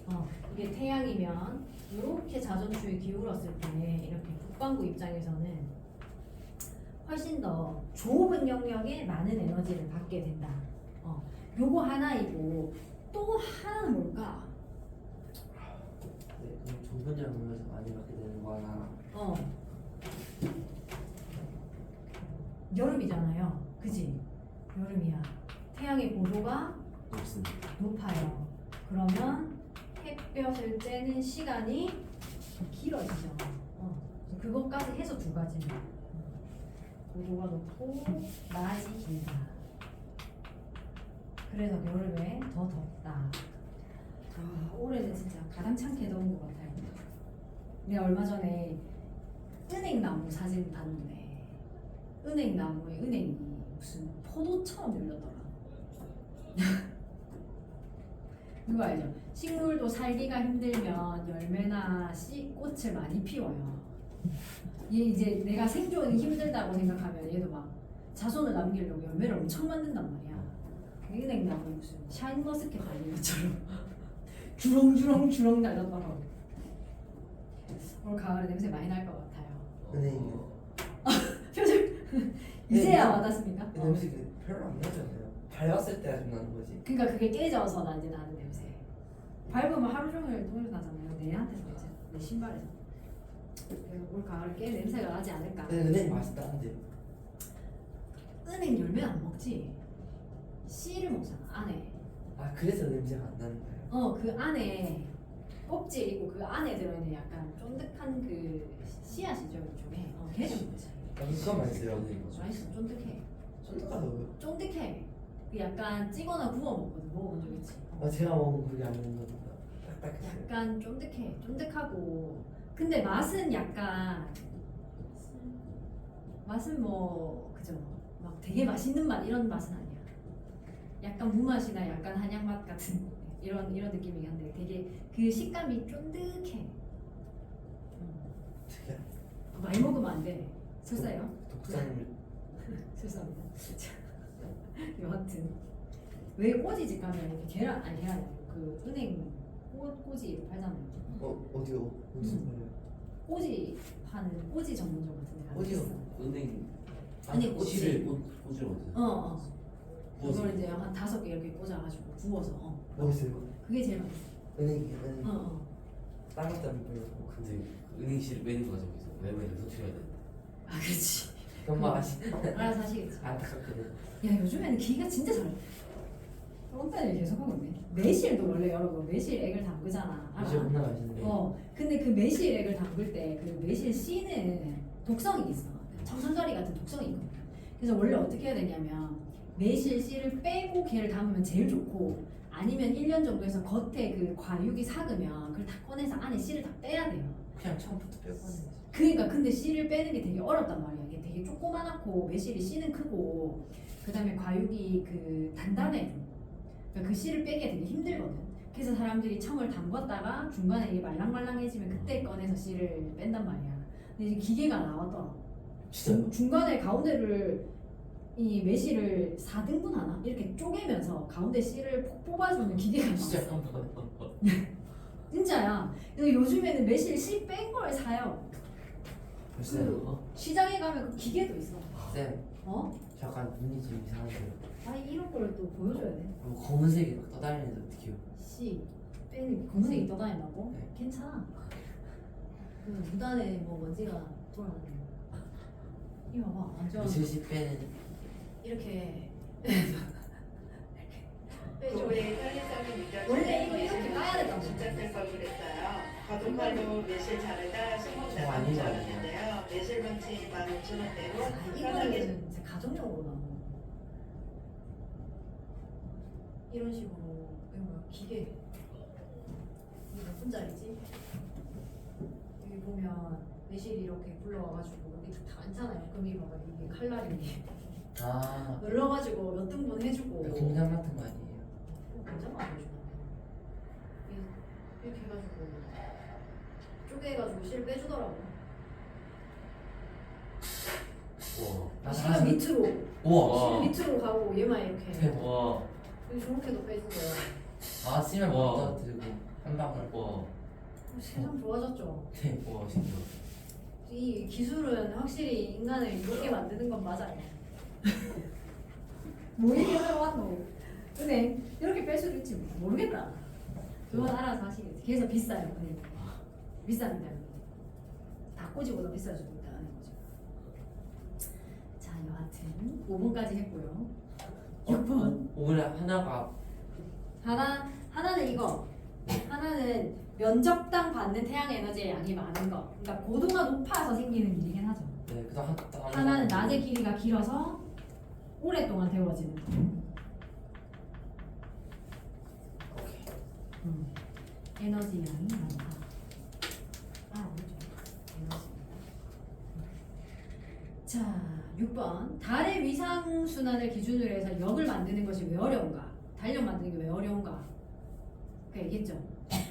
달의 위상 순환 날짜랑 1년이 반복되는 그 날짜랑 아 맞았어. 안 맞아서요.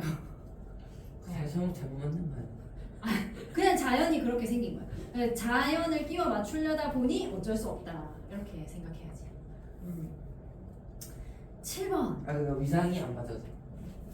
그 달의 위상 변하는 그 날짜랑 네. 1년이 나누어 떨어지지 않아. 그럼 이렇게 표현하자. 나누어 떨어지지가 않아. 그러니까 날짜를 계속 뭐 채우기도 하고 빼기도 하고 뭐 이걸 해야 돼.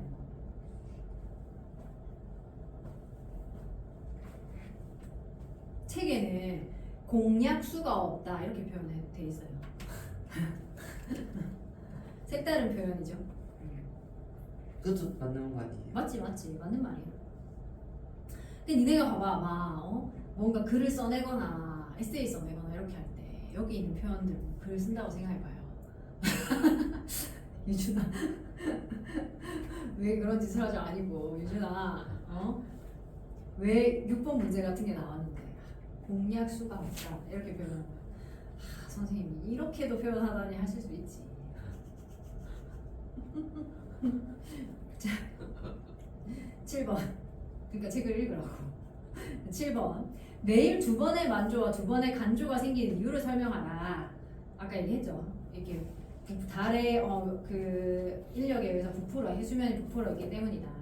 그런데 엄밀히 말하면 2번의 만조가 일어나는 기간 동안은 반드시 24시간 주기가 되어야 하는가? 24시간 50분.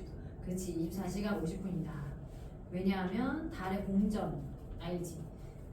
그 달이 계속 공전하고 있기 때문에 50분 더 돌아야 만날 수 있다. 이렇게. 8번. 아 7번은 그럼 7번 그 얘기야. 12시간 아니 24시간 50분. 아 주기는 12시간 50분. 자꾸 헷갈리는 말이야. 24시간 50분 또는 12시간 25분. 8번 계기 일식 때 달의 위상은 뭡니까? 일식이 일어나야 되니까 삭. 그치. 태양과 지구 사이에 있어야 돼요. 월식 때는 망이죠. 아니 복수 문제 안 어렵잖아. 동사와 스펙트럼 해는 한 20분 남았어. 야 이거 그냥 갈래? 좀 이따 조용히 가보라 현아. 4장 퀴즈. 아니 사장까지 하면 나가요? 좀 해야지. 아저 영상 그렇게 너무 자 퀴즈 봅시다. 퀴즈. 여러분 무지개 빨주노초 파란불 다 모으면 흰색 됩니까? 예 지금 당연하죠. 좋습니다. 빨간 색깔은 빨간색 빛, 그 프리즘 통과 빨간색 빛과 보라색 또는 파란색 빛은 비교했을 때 빨간색 빛이 더 느립니까? 생각해봐.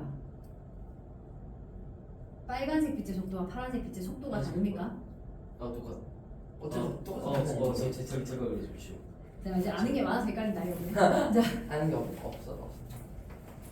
자, 네요 봐봐요. 어, 다 빛 아니에요. 빛과 다 똑같아. 아 이제 그렇지. 빛의 속도는 다 똑같아요. 그러네. 그런데 지금 헷갈린 이유가 있을 거야.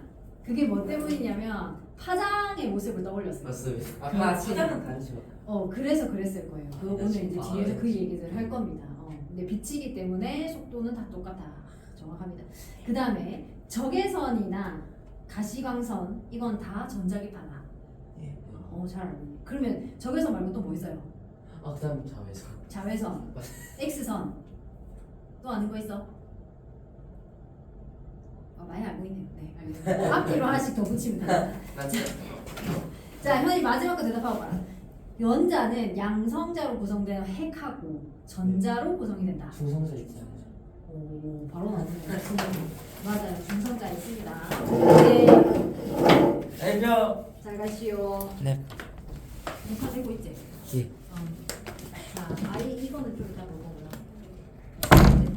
이 복사와 스펙트럼에서 하고 싶은 얘기들이 뭐냐면 그거야. 어쨌든 간에 천체를 우리가 관측하는 방식 중에 가장 이제 제일 많이 쓰는 게 빛의 형태로 보는 거잖아요. 그지? 근데 이 빛이라고 하는 애가 어떻게 만들어졌으면 빛, 우리 눈으로 볼 수 있는 빛은 사실 가시광선밖에 없잖아.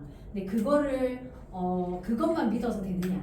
또는 빛이라고 하는 것은 그래서 어떤 종류가 있고 빛이라고는 안 하지. 전자기파는 어떤 종류가 있고 그 전자기파는 어떤 식으로 만들어지느냐? 이 얘기를 이제 4장에서 하고 5장에서 관측기기에 대한 얘기를 할 거야. 관측기 뭐 망원경이랑 뭐 이런 거에 대한 얘기를 할 거고. 지금 4장에서 복사와 스펙트럼이라는 단어에서 그게 나옵니다. 중요해. 이거를 학교에서 설명해주지만 좀 대충 해줘요. 또는 되게 심화로 들어가야 되는 내용들이 다 나와 있습니다. 그래서 이해를 최대한 해보면 좋을 것 같긴 해요. 좋을 것 같긴 합니다. 어려울 수도 있고 뭐 생각보다 어렵지 않을 수도 있어. 왜냐면 이게 계산이 들어가면 굉장히 복잡하지만 그냥 뭐 소설책 읽는 느낌으로 이해해도 나쁘지 않습니다. 괜찮아. 자, 그래서 이제 우주 암호를 해독할 수 있는 것은 이 복사, 별에서 나오는 복사 에너지와 스펙트럼을 가지고 우리가 확인할 수 있다라고 하는 겁니다. 자, 4.1절에 이제 빛의 성질이라고 나와 있는데 우리는 교과에서 빛의 성질하면 뭐 배우니? 빛의 집진. 그래, 맞아. 그거 안 돼. 여기서는 그 얘기는 안 나와요. 여기서 사실 하고 싶은 얘기는 뭐냐면 일단 빛이 분산되는 거. 그래서 프리즘 통과하면 어떻게 된다? 색깔 나뉘어진다. 뭐 이런 얘기를 하는 거고. 그 다음에 이제 더 고전적으로 이제 이 빛이라고 하는 것이 뭐냐 이런 얘기를 좀 합니다. 그래서 여기 보면 맥스웰의 전자기 이론 유준이 했나? 알긴 나는데. 아 유준이 전자기를 뭐 어려웠나 보나? 아닌가? 모르겠다. 이건 그냥 내가 지나가다 들은 거예요. 다들 모릅니다. 저도 전자기 이론에 대한 심도 깊은 그런 건 없어. 왜냐면 우리는 그걸 이용하는 그것만 나도 주로 해왔기 때문에. 어쨌든 물리학자들이 전기와 자기에 엄청 관심이 많았고 이건 결국에는 빛을 만드는 원인이 되는 겁니다. 그래서 이거를 이제 연구하는 데 있어서 패러데이가 이전에 이제 전기와 자기 뭐 이런 연구를 했지만 맥스웰이 이제 그걸 정리를 해주죠. 그러면서 이제 맥스웰의 전자기 이론에 대한 얘기가 나옵니다. 맥스웰은 전하 그러니까 전자를 띠고 있는 입자, 전자를 띠고 있다고 하면 안 되지. 음전하나 양전하, 그러니까 전기를 띠고 있는 입자가 움직이면 그때 어떤 효과가 있다라고 생각을 한 거예요. 그래서 기본적으로 청력과 인력이 작용하는 것은 알고 있을 거고, 그죠? 같은 전하끼리는 밀어내고 다른 전하는 서로 당기는 인력과 청력이 이제 작용을 하는 거고, 그죠? 그런데 얘네가 진동을 하고 있으면 전하, 그러니까 전기를 띤 입자가 진동을 하고 있으면 이게 마치 움직이는 모습이 결국 우리가 아는 파동 같은 모습을 이룬다는 거야. 그러니까 예를 들면 전자가 진동을 해도 걔가 진동을 하면서 파장같이 에너지를 이렇게 전파시킬 수 있다. 이렇게 이제 얘기를 하는 거죠. 뭐 그런 얘기를 한 거예요. 그렇게 해가지고 이제 파동에 대한 얘기도 같이 있고 장에 대한 얘기도 나오는데 사실 장에 대한 얘기는 이 장은 운동장 할 때 그 장이긴 해요. 이거는 힘의 작용을 표현하기 위한 방식이야. 예를 들면 중력장이라고 하면 그 중력이 영향을 미치는 공간을 의미하거든요. 그러면 전자기장 하면 그 전자기가 힘을 미치는 공간을 의미하게 되는 거지. 그러니까 그거는 우리 눈에는 보이지 않지만 그렇게 얘기를 할 수 있다. 그래서 이제 전자기장, 전기장, 자기장 이런 식으로 표현을 합니다. 자, 그 중에서 이제 저 밑에 오른쪽 페이지 85페이지로 이제 넘어가서 보면 그 맥스웰이 이 전자기 교란이 계속 일어나는 때 이 전자 혹은 전하를 띤 입자들이 계속 진동을 하면 파동처럼 뭐가 퍼져나간댔잖아. 이 퍼져나가는 속도가 빛의 속도랑 같다라는 걸 알게 됩니다. 그러면서 이거를 빛이라고 하는 것 자체가 전기와 자기의 어떤 교란에 의해서 생기는 거다라고 이제 이 사람이 예상을 하고 그러면서 얘를 전자기 복사라고 부르기 시작했어요.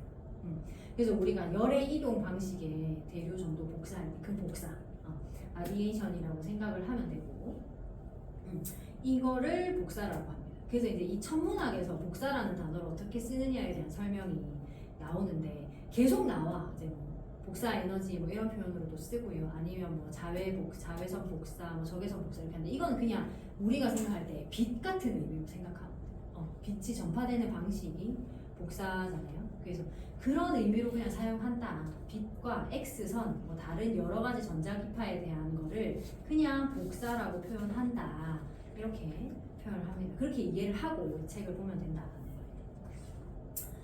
자, 혹시 빛의 이중성 이런 거 좀 들어봤어요? 물리 시간에 나오지? 네. 그거 몇 학년쯤 나와? 중학교에 안 나오고. 맞지? 안 나오지? 네, 중학교 안 나와. 근데 막 무슨 책 읽고 이렇게 했으면 네. 빛의 이중성 이렇게 얘기를 할 거예요. 근데 이제 우리가 그러니까 이 맥스웰이 이거를 발견했을 때는 아까 얘기했듯이 파도 같은 움직임으로 얘기를 했잖아. 그래서 이제 빛이 파동이라고 생각을 했단 말이지. 근데 잘 생각해보면 파동은 반드시 뭐가 있어야 돼? 매질이 있어야 되잖아. 뭔가 전해주는 애가 있어야 된단 말이야. 근데 태양에서 오는 그런 빛은 누가 전해주냐? 이게 좀 물음표 땡땡땡 이렇게 된 거지. 그래서 사람들이 또 뭘 하냐면 보이지 않지만 우주를 꽉 채우고 있는 어떤 매질이 있다고 생각을 해.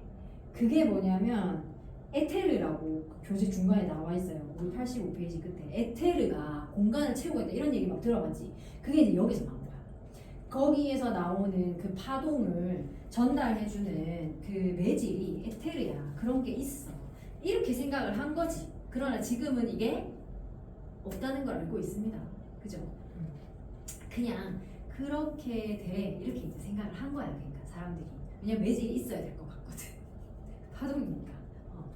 그리고 그래서 에테르가 있는 거다라는 식으로 이제 이 사람들이 생각을 한 거예요. 생각을 했던 거고.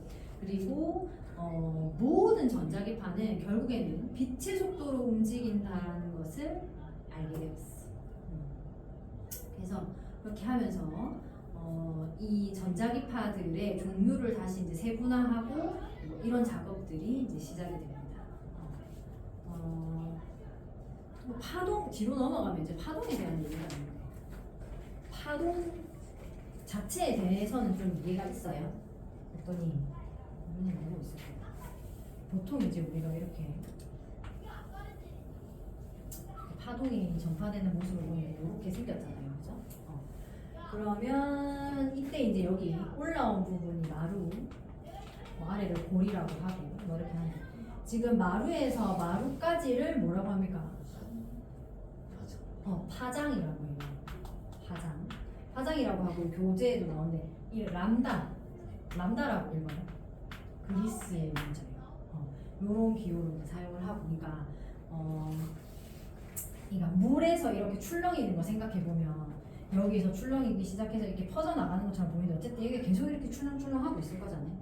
그때 이렇게 같이 올라오는 요 거리를 이제 파장이라고 얘기를 하는 거고, 그 다음에 이게 이제 거리가 되면 저게 파장이야. 그렇죠? 근데 이제 이게 거리가 아니고 시간이 되면 얘가 이제 한번 위 꼭대기 마루에서 출발해서 한번 출렁하고 다시 돌아오는 시간까지니까 주기 한 주기가 되는 거거든. 주기 시간이 되면은 주기가 돼요. 주기. 자, 한 번 마루에서 내려갔다 올라오는데 한 주기 이렇게 거든. 근데 이 주기가 이제 이렇게 여러 번 반복될 거예요. 이렇게 했을 때 1초에 진동하는 수. 이걸 우리가 뭐라고 하냐면 진동수 이렇게 얘기하니까 주기가 1초면 진동수 1 이렇게 되는 거지. 주기가 0.5초면 진동수 2 이런 식으로. 그래서 주기랑 진동수는 역수. 보통은 이거를 진동수를 더 많이 써요. 주기보다 진동수를 더 많이 쓰더라고요. 그래서 주기는 기호가 뭐였지? 뭐로 쓴다고? 그냥 T로 쓰. 기호는 T. 그치. 물리에선 T로 썼어. 맞아요. T F분의 1 뭐 이렇게 F는 T분의 1이 되고 뭐 이렇게 이제 표현을 하고 물리는. 이 책에는 주기는 아예 나오지 않습니다. 지금 그냥 진동수, 다른 말로 그냥 옛날 책이라서 그래 주파수라고 표현하고 있어요. 얘 단위는 헤르츠입니다. 1초에 한 번 떨리면 1Hz, 1초에 10번 들면 10Hz 뭐 이런 개념입니다. 그래서 여기서 계속 주파수라고 얘기하는데 진동수를 얘기하는 거구나 이렇게 생각을 하면 되고, 그 다음에 또 하나는 뭐냐면 이런 거야. 자, 이 파장의 속도잖아요. 원래 속도는 뭡니까? 어떻게 계산하지? 시간분의 거리잖아요. 그러니까 이걸 어떻게 파장의 속도를 어떻게 계산할 수 있냐면 요거 주기분의 얘는 결국에는 주기분의 한 번 진동하는 시간분의 한 번 동안 가는 거리니까 파장인 거예요. 그죠? 근데 이거 주기분의 1이니까 파장 곱하기 진동수. 그새 전염됐어요? 그래서 지금 86페이지 오른쪽 위에 있는 이렇게 적어놨잖아요. 람다 F라고 적어놨을 거야. 파장에다가 진동수를 곱한 게 빛의 속도다. 왜? 지금 여기서 보고 싶은 건 전자기파니까. 그냥 파도 출렁거리는 속도 보고 싶은 게 아니라 전자기파를 볼 거기 때문에 이 속도는 빛의 속도다. 다 똑같더라 이 얘기입니다. 그래서 이제 이렇게 빛에 대해서 파동의 성질을 가지고 있다고 하면 이제 우리가 파동의 형태를 이해를 했단 말이지. 근데 이제 이 이후에 이제 문제가 좀 된 거는 여기서 이제 이렇게 설명하고 있는데 누구니 여기 헤르츠라는 사람이 실제로 이쪽에서 이제 이 파동을 만들고 이제 이쪽에서 이제 검출을 하는데 이렇게 여기서 발사해서 여기서 이제 받아내는 걸 하는데 이걸 받아내는 과정이 보니까 그러니까 빛이지 말하자면 이걸 받아내는 과정이 꼭 얘네가 입자랑 비슷한 성질이 있더라 이제 이렇게 된 거야. 빛이라고. 아까 얘기했지만 얘네는 파동인데 매질도 있어야 되고, 그지? 근데 여기 지금 광자라는 표현이 나와요. 사실 광자를 완전히 이해하기도 쉽지 않을 수 있지만, 광자 여기에는 뭐라고 표현되어 있냐면 전자기 에너지의 묶음을 광자라고 한다 이렇게 써져 있거든. 이게 뭐냐면 그 크기가 약간 정해져 있는 것 같은 느낌이야. 이게 지금 그렇게 표현하는 걸 생각하면 돼. 그러니까 특정한 크기의 에너지 세기만 들어온다 뭐 이런 식으로 연속되지 않을까 뭐 이런 걸 이해할 수 있을 것 같아요. 그래서 이제 광자라고 얘기를 하고 이런 것들의 존재를 알게 되면서 이게 결국엔 양자역학으로 넘어간단 말이죠. 근데 물리 시간에 좀 더 자세히 하세요. 그게 이제 물리 선생님들이 이걸 훨씬 더 심도 있게 설명해 줄 거예요.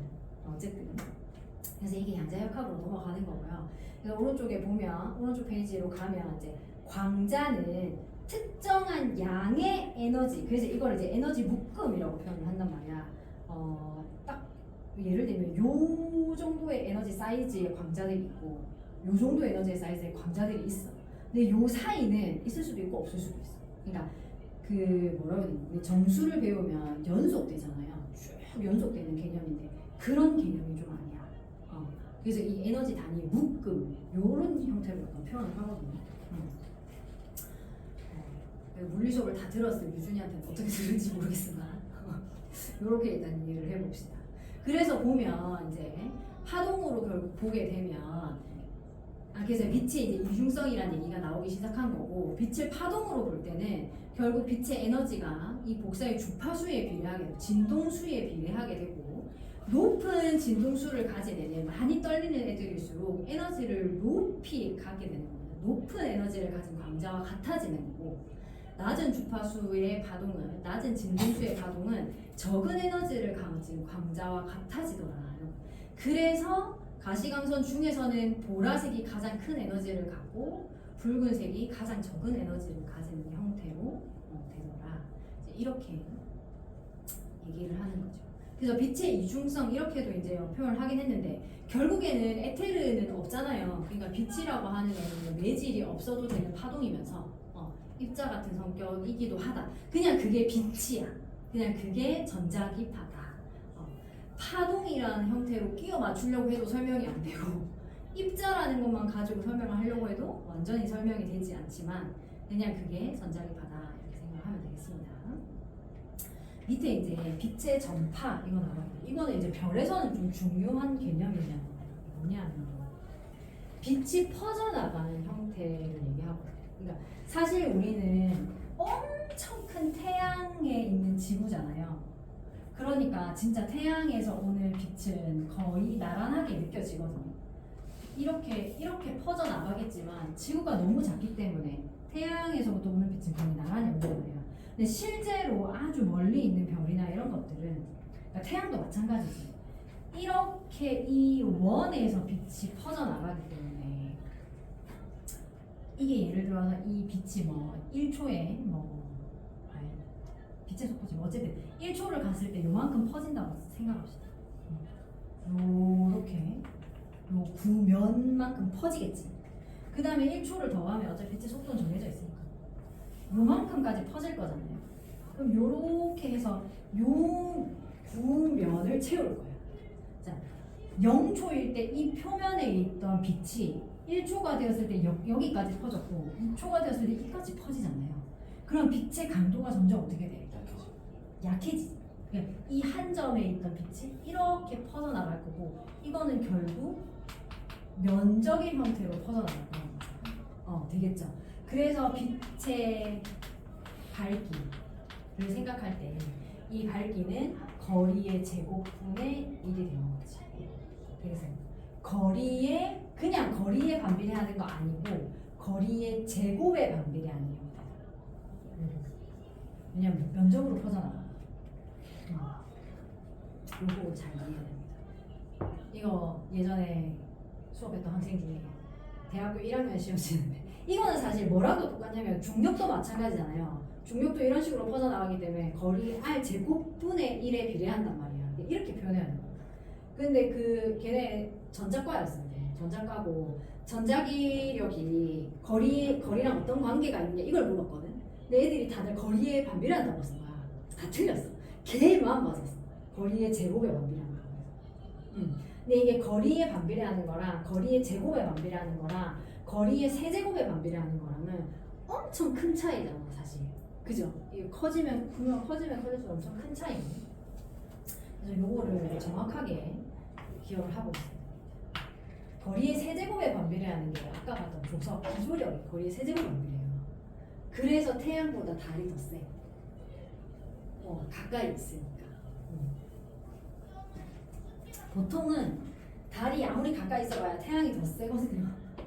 근데 얘는 거리의 세제곱에 반비례하기 때문에 그래서 그렇게 되는 거지. 그래서 빛은 이런 형태로 전파되어 간다라는 거죠. 이걸 시작하면 또 어쩌려나? 너무 남았네. 그 전자기 스펙트럼 아니야. 지금 조금 알고 있었으니까 조금만 더 합시다. 자, 전자기 복사의 유형이라고 지금 얘기하고 있거든요. 4점인데 전자기 복사의 유형 이거 여러분들이 알고 있는 유형. 가시광선이랑 이거 나누는. 그래서 이게 이제 전자기파라고 부르는 여러 가지 전자기파의 유형이라고 하면 이게 이제 우리가 눈으로 볼 수 있는 영역인 거죠. 0.4에서 0.7 마이크로미터 정도. 얘는 지금 나노미터를 쓰고 있기 때문에 이거보다 좀 이게 숫자가 이렇게 커 보이는 거예요. 유준이는 대략 기억하자. 이거 시험에다 알고 있으면 좋고 0.4에서 0.7 마이크로미터 요 정도를 가시광선이라고 얘기를 해요. 근데 이제 이건 파장이야. 이 말하는 길이네. 파장이고 파장이 짧은 애가 여기죠. 짧은 애가 여기죠. 푸른색 계열. 여기 파장이 짧은 애가 에너지가 좀 더 높아요. 왜냐하면 빨리 진동한다는 얘기예요. 그러니까 빨리 진동하는 만큼 옆에 있는 애를 더 빨리 친다고 생각하면 되고 그만큼 에너지가 더 많다고 생각하면 돼요. 그래서 여기에서 바깥에 있는 거 보라색 밖에서 자외선이라고 얘기를 하고 얘보다 짧은 애가 X선과 감마선입니다. 그래서 X선을 우리가 뭐 하는데 주로 쓰잖아요. 뼈 사진 같은 거 찍을 때 쓰잖아요. 그러니까 얘도 파장이 그만큼 높으니까 이걸 통과해 가면서 그 뼈 사진을 찍을 수 있는 거고 감마선은 요즘에는 그 항암 치료 같은 거 하는 써요. 에너지가 되게 높기 때문에 그 암 세포를 바로 타격할 수 있는 점. 뭐 효과가 있다고는 하는데 물론 이제 다른 데는 안 힘든 게 아니겠지. 왜냐면 감마선이 그 암 세포까지 가려면 다른 데를 같이 뚫고 가야 되잖아. 얼마나 뜨겁고 힘들겠어. 그 지나가는 통로를 어떻게 보면. 하여튼 감마선 이제 항암 치료하는데도 사용을 하고 있고요. 굉장히 파장이 짧고 에너지가 높으면. 자, 적외선보다 더 긴 게 아니 빨간색보다 파장이 긴 게 적외선이죠. 적외선이고 이 옆에를 통틀어서 우리가 전파라고 해요. 사실 적외선보다 더 긴 애들을. 근데 전파는 영역이 진짜 넓거든. 그러다 보니까 이걸 조금 나누어 놓는 거예요. 그래서 그 중에 초단파가 이제 마이크로웨이브.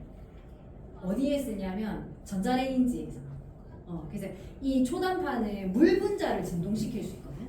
그러니까 음식을 전자레인지 안에 넣으면 걔가 물을 가열시켜서 이게 따뜻해지는 거야.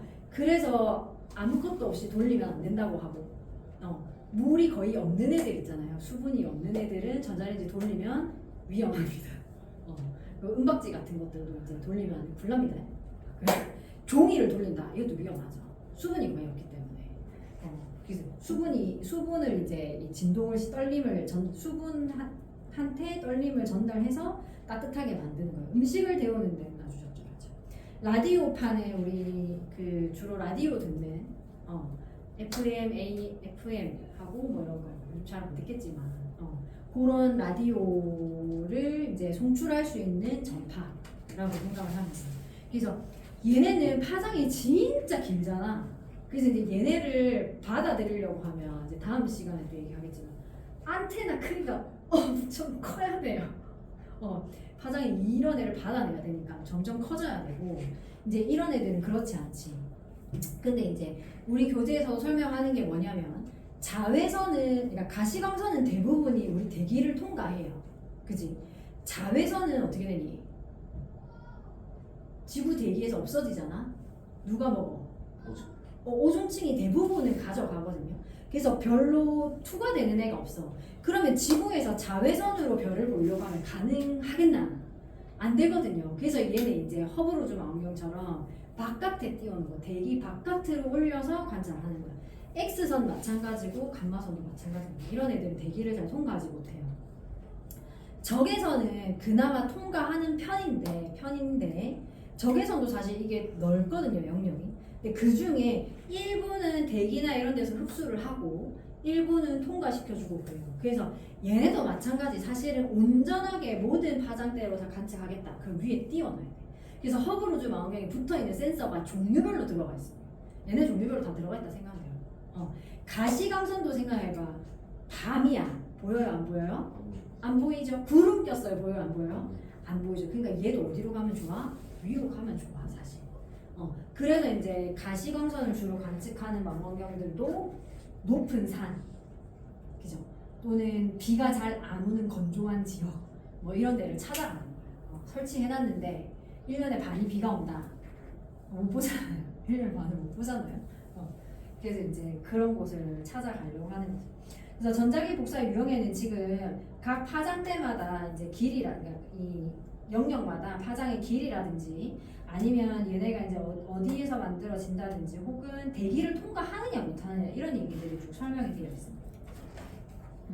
그래서 감마선은 대기 높은 상층에서 충돌을 해서 지면에 도달 안 하기 때문에 대기 밖에서 해야 되고 X선도 가시광선보다 강하기 때문에 뼈 사진을 찍을 수는 있지만 대기에서는 많은 원자들과의 충돌로 대기를 투과하지 못한다 이렇게 얘기하고 있죠. 자외선 마찬가지. 그래서 뭐 쭉쭉쭉 거기에 대한 설명들이 쭉 나와 있고 88페이지 그림 4.5를 보면 지구의 대기를 통과하냐 못하냐 이제 설명들이 좀 되어 있습니다. 그래서 어느 높이 정도까지 오느냐 돼 있는데 거기 한 줄기 노란 빛이 있죠. 비주얼. 가시광선만 지표로 온전히 도착을 하고요. 짧은 애들일수록 잘 못 들어와요. 짧은 애들일수록 잘 못 들어오고 적외선 일부와 마이크로웨이브 전파 같은 애들은 들어옵니다. 얘네는 지구에서 그냥 지표면에서 관측할 수 있겠구나. 이렇게 볼 수 있죠. 네. 그 다음에 보면 그림 4.6 같은 경우는 지금 엑스레이로 촬영한 거예요. 주로 엑스레이로 촬영한 모습 이런 거고 밑에는 이제 프리즘에 통과한 것 이런 것들 나와 있습니다. 자, 90페이지로 가서 다시 표로 정리돼 있어요. 감마선은 파장이 얼마고 뭐 이렇게. 자, 근데 여기 보면 복사 온도라고 되어 있죠. 자, 이 복사 온도를 보면 지금 가시광은 10에서 3승에서 10에서 4승 켈빈이면 얘를 복사할 수 있는 거예요. 근데 감마선 같이 더 짧은 파장이 짧은 애들일수록 결국 보면 온도가 어떻게 돼요? 되게 높죠. 10의 8승 켈빈 이상이 되어야 감마선을 방출할 수 있다는 얘기거든요. 그래서 얘는 핵 반응에서 생기고 초고 에너지 과정이 필요해. 그 고에너지 과정이니까 이렇게 강한 빛이 나온다라고 생각을 해야 되는 거잖아요. 그죠? 그래서 이걸 보면 결국에는 이런 짧은 파장을 만들어내는 거는 온도가 높을수록 가능하다. 그지? 그래서 밑에 보면 복사와 온도라고 소제목 붙어 있는데 결국에는 온도가 높아야 짧은 파장, 강한 에너지를 내놓을 수 있다. 그런 거고 그거를 설명하는 법칙이 뭐냐면 옆에 있는 얘기입니다. 시간이 지나버렸네. 그러면 그러니까 복사 법칙 여기부터 다음 시간에 하도록 합시다. 어.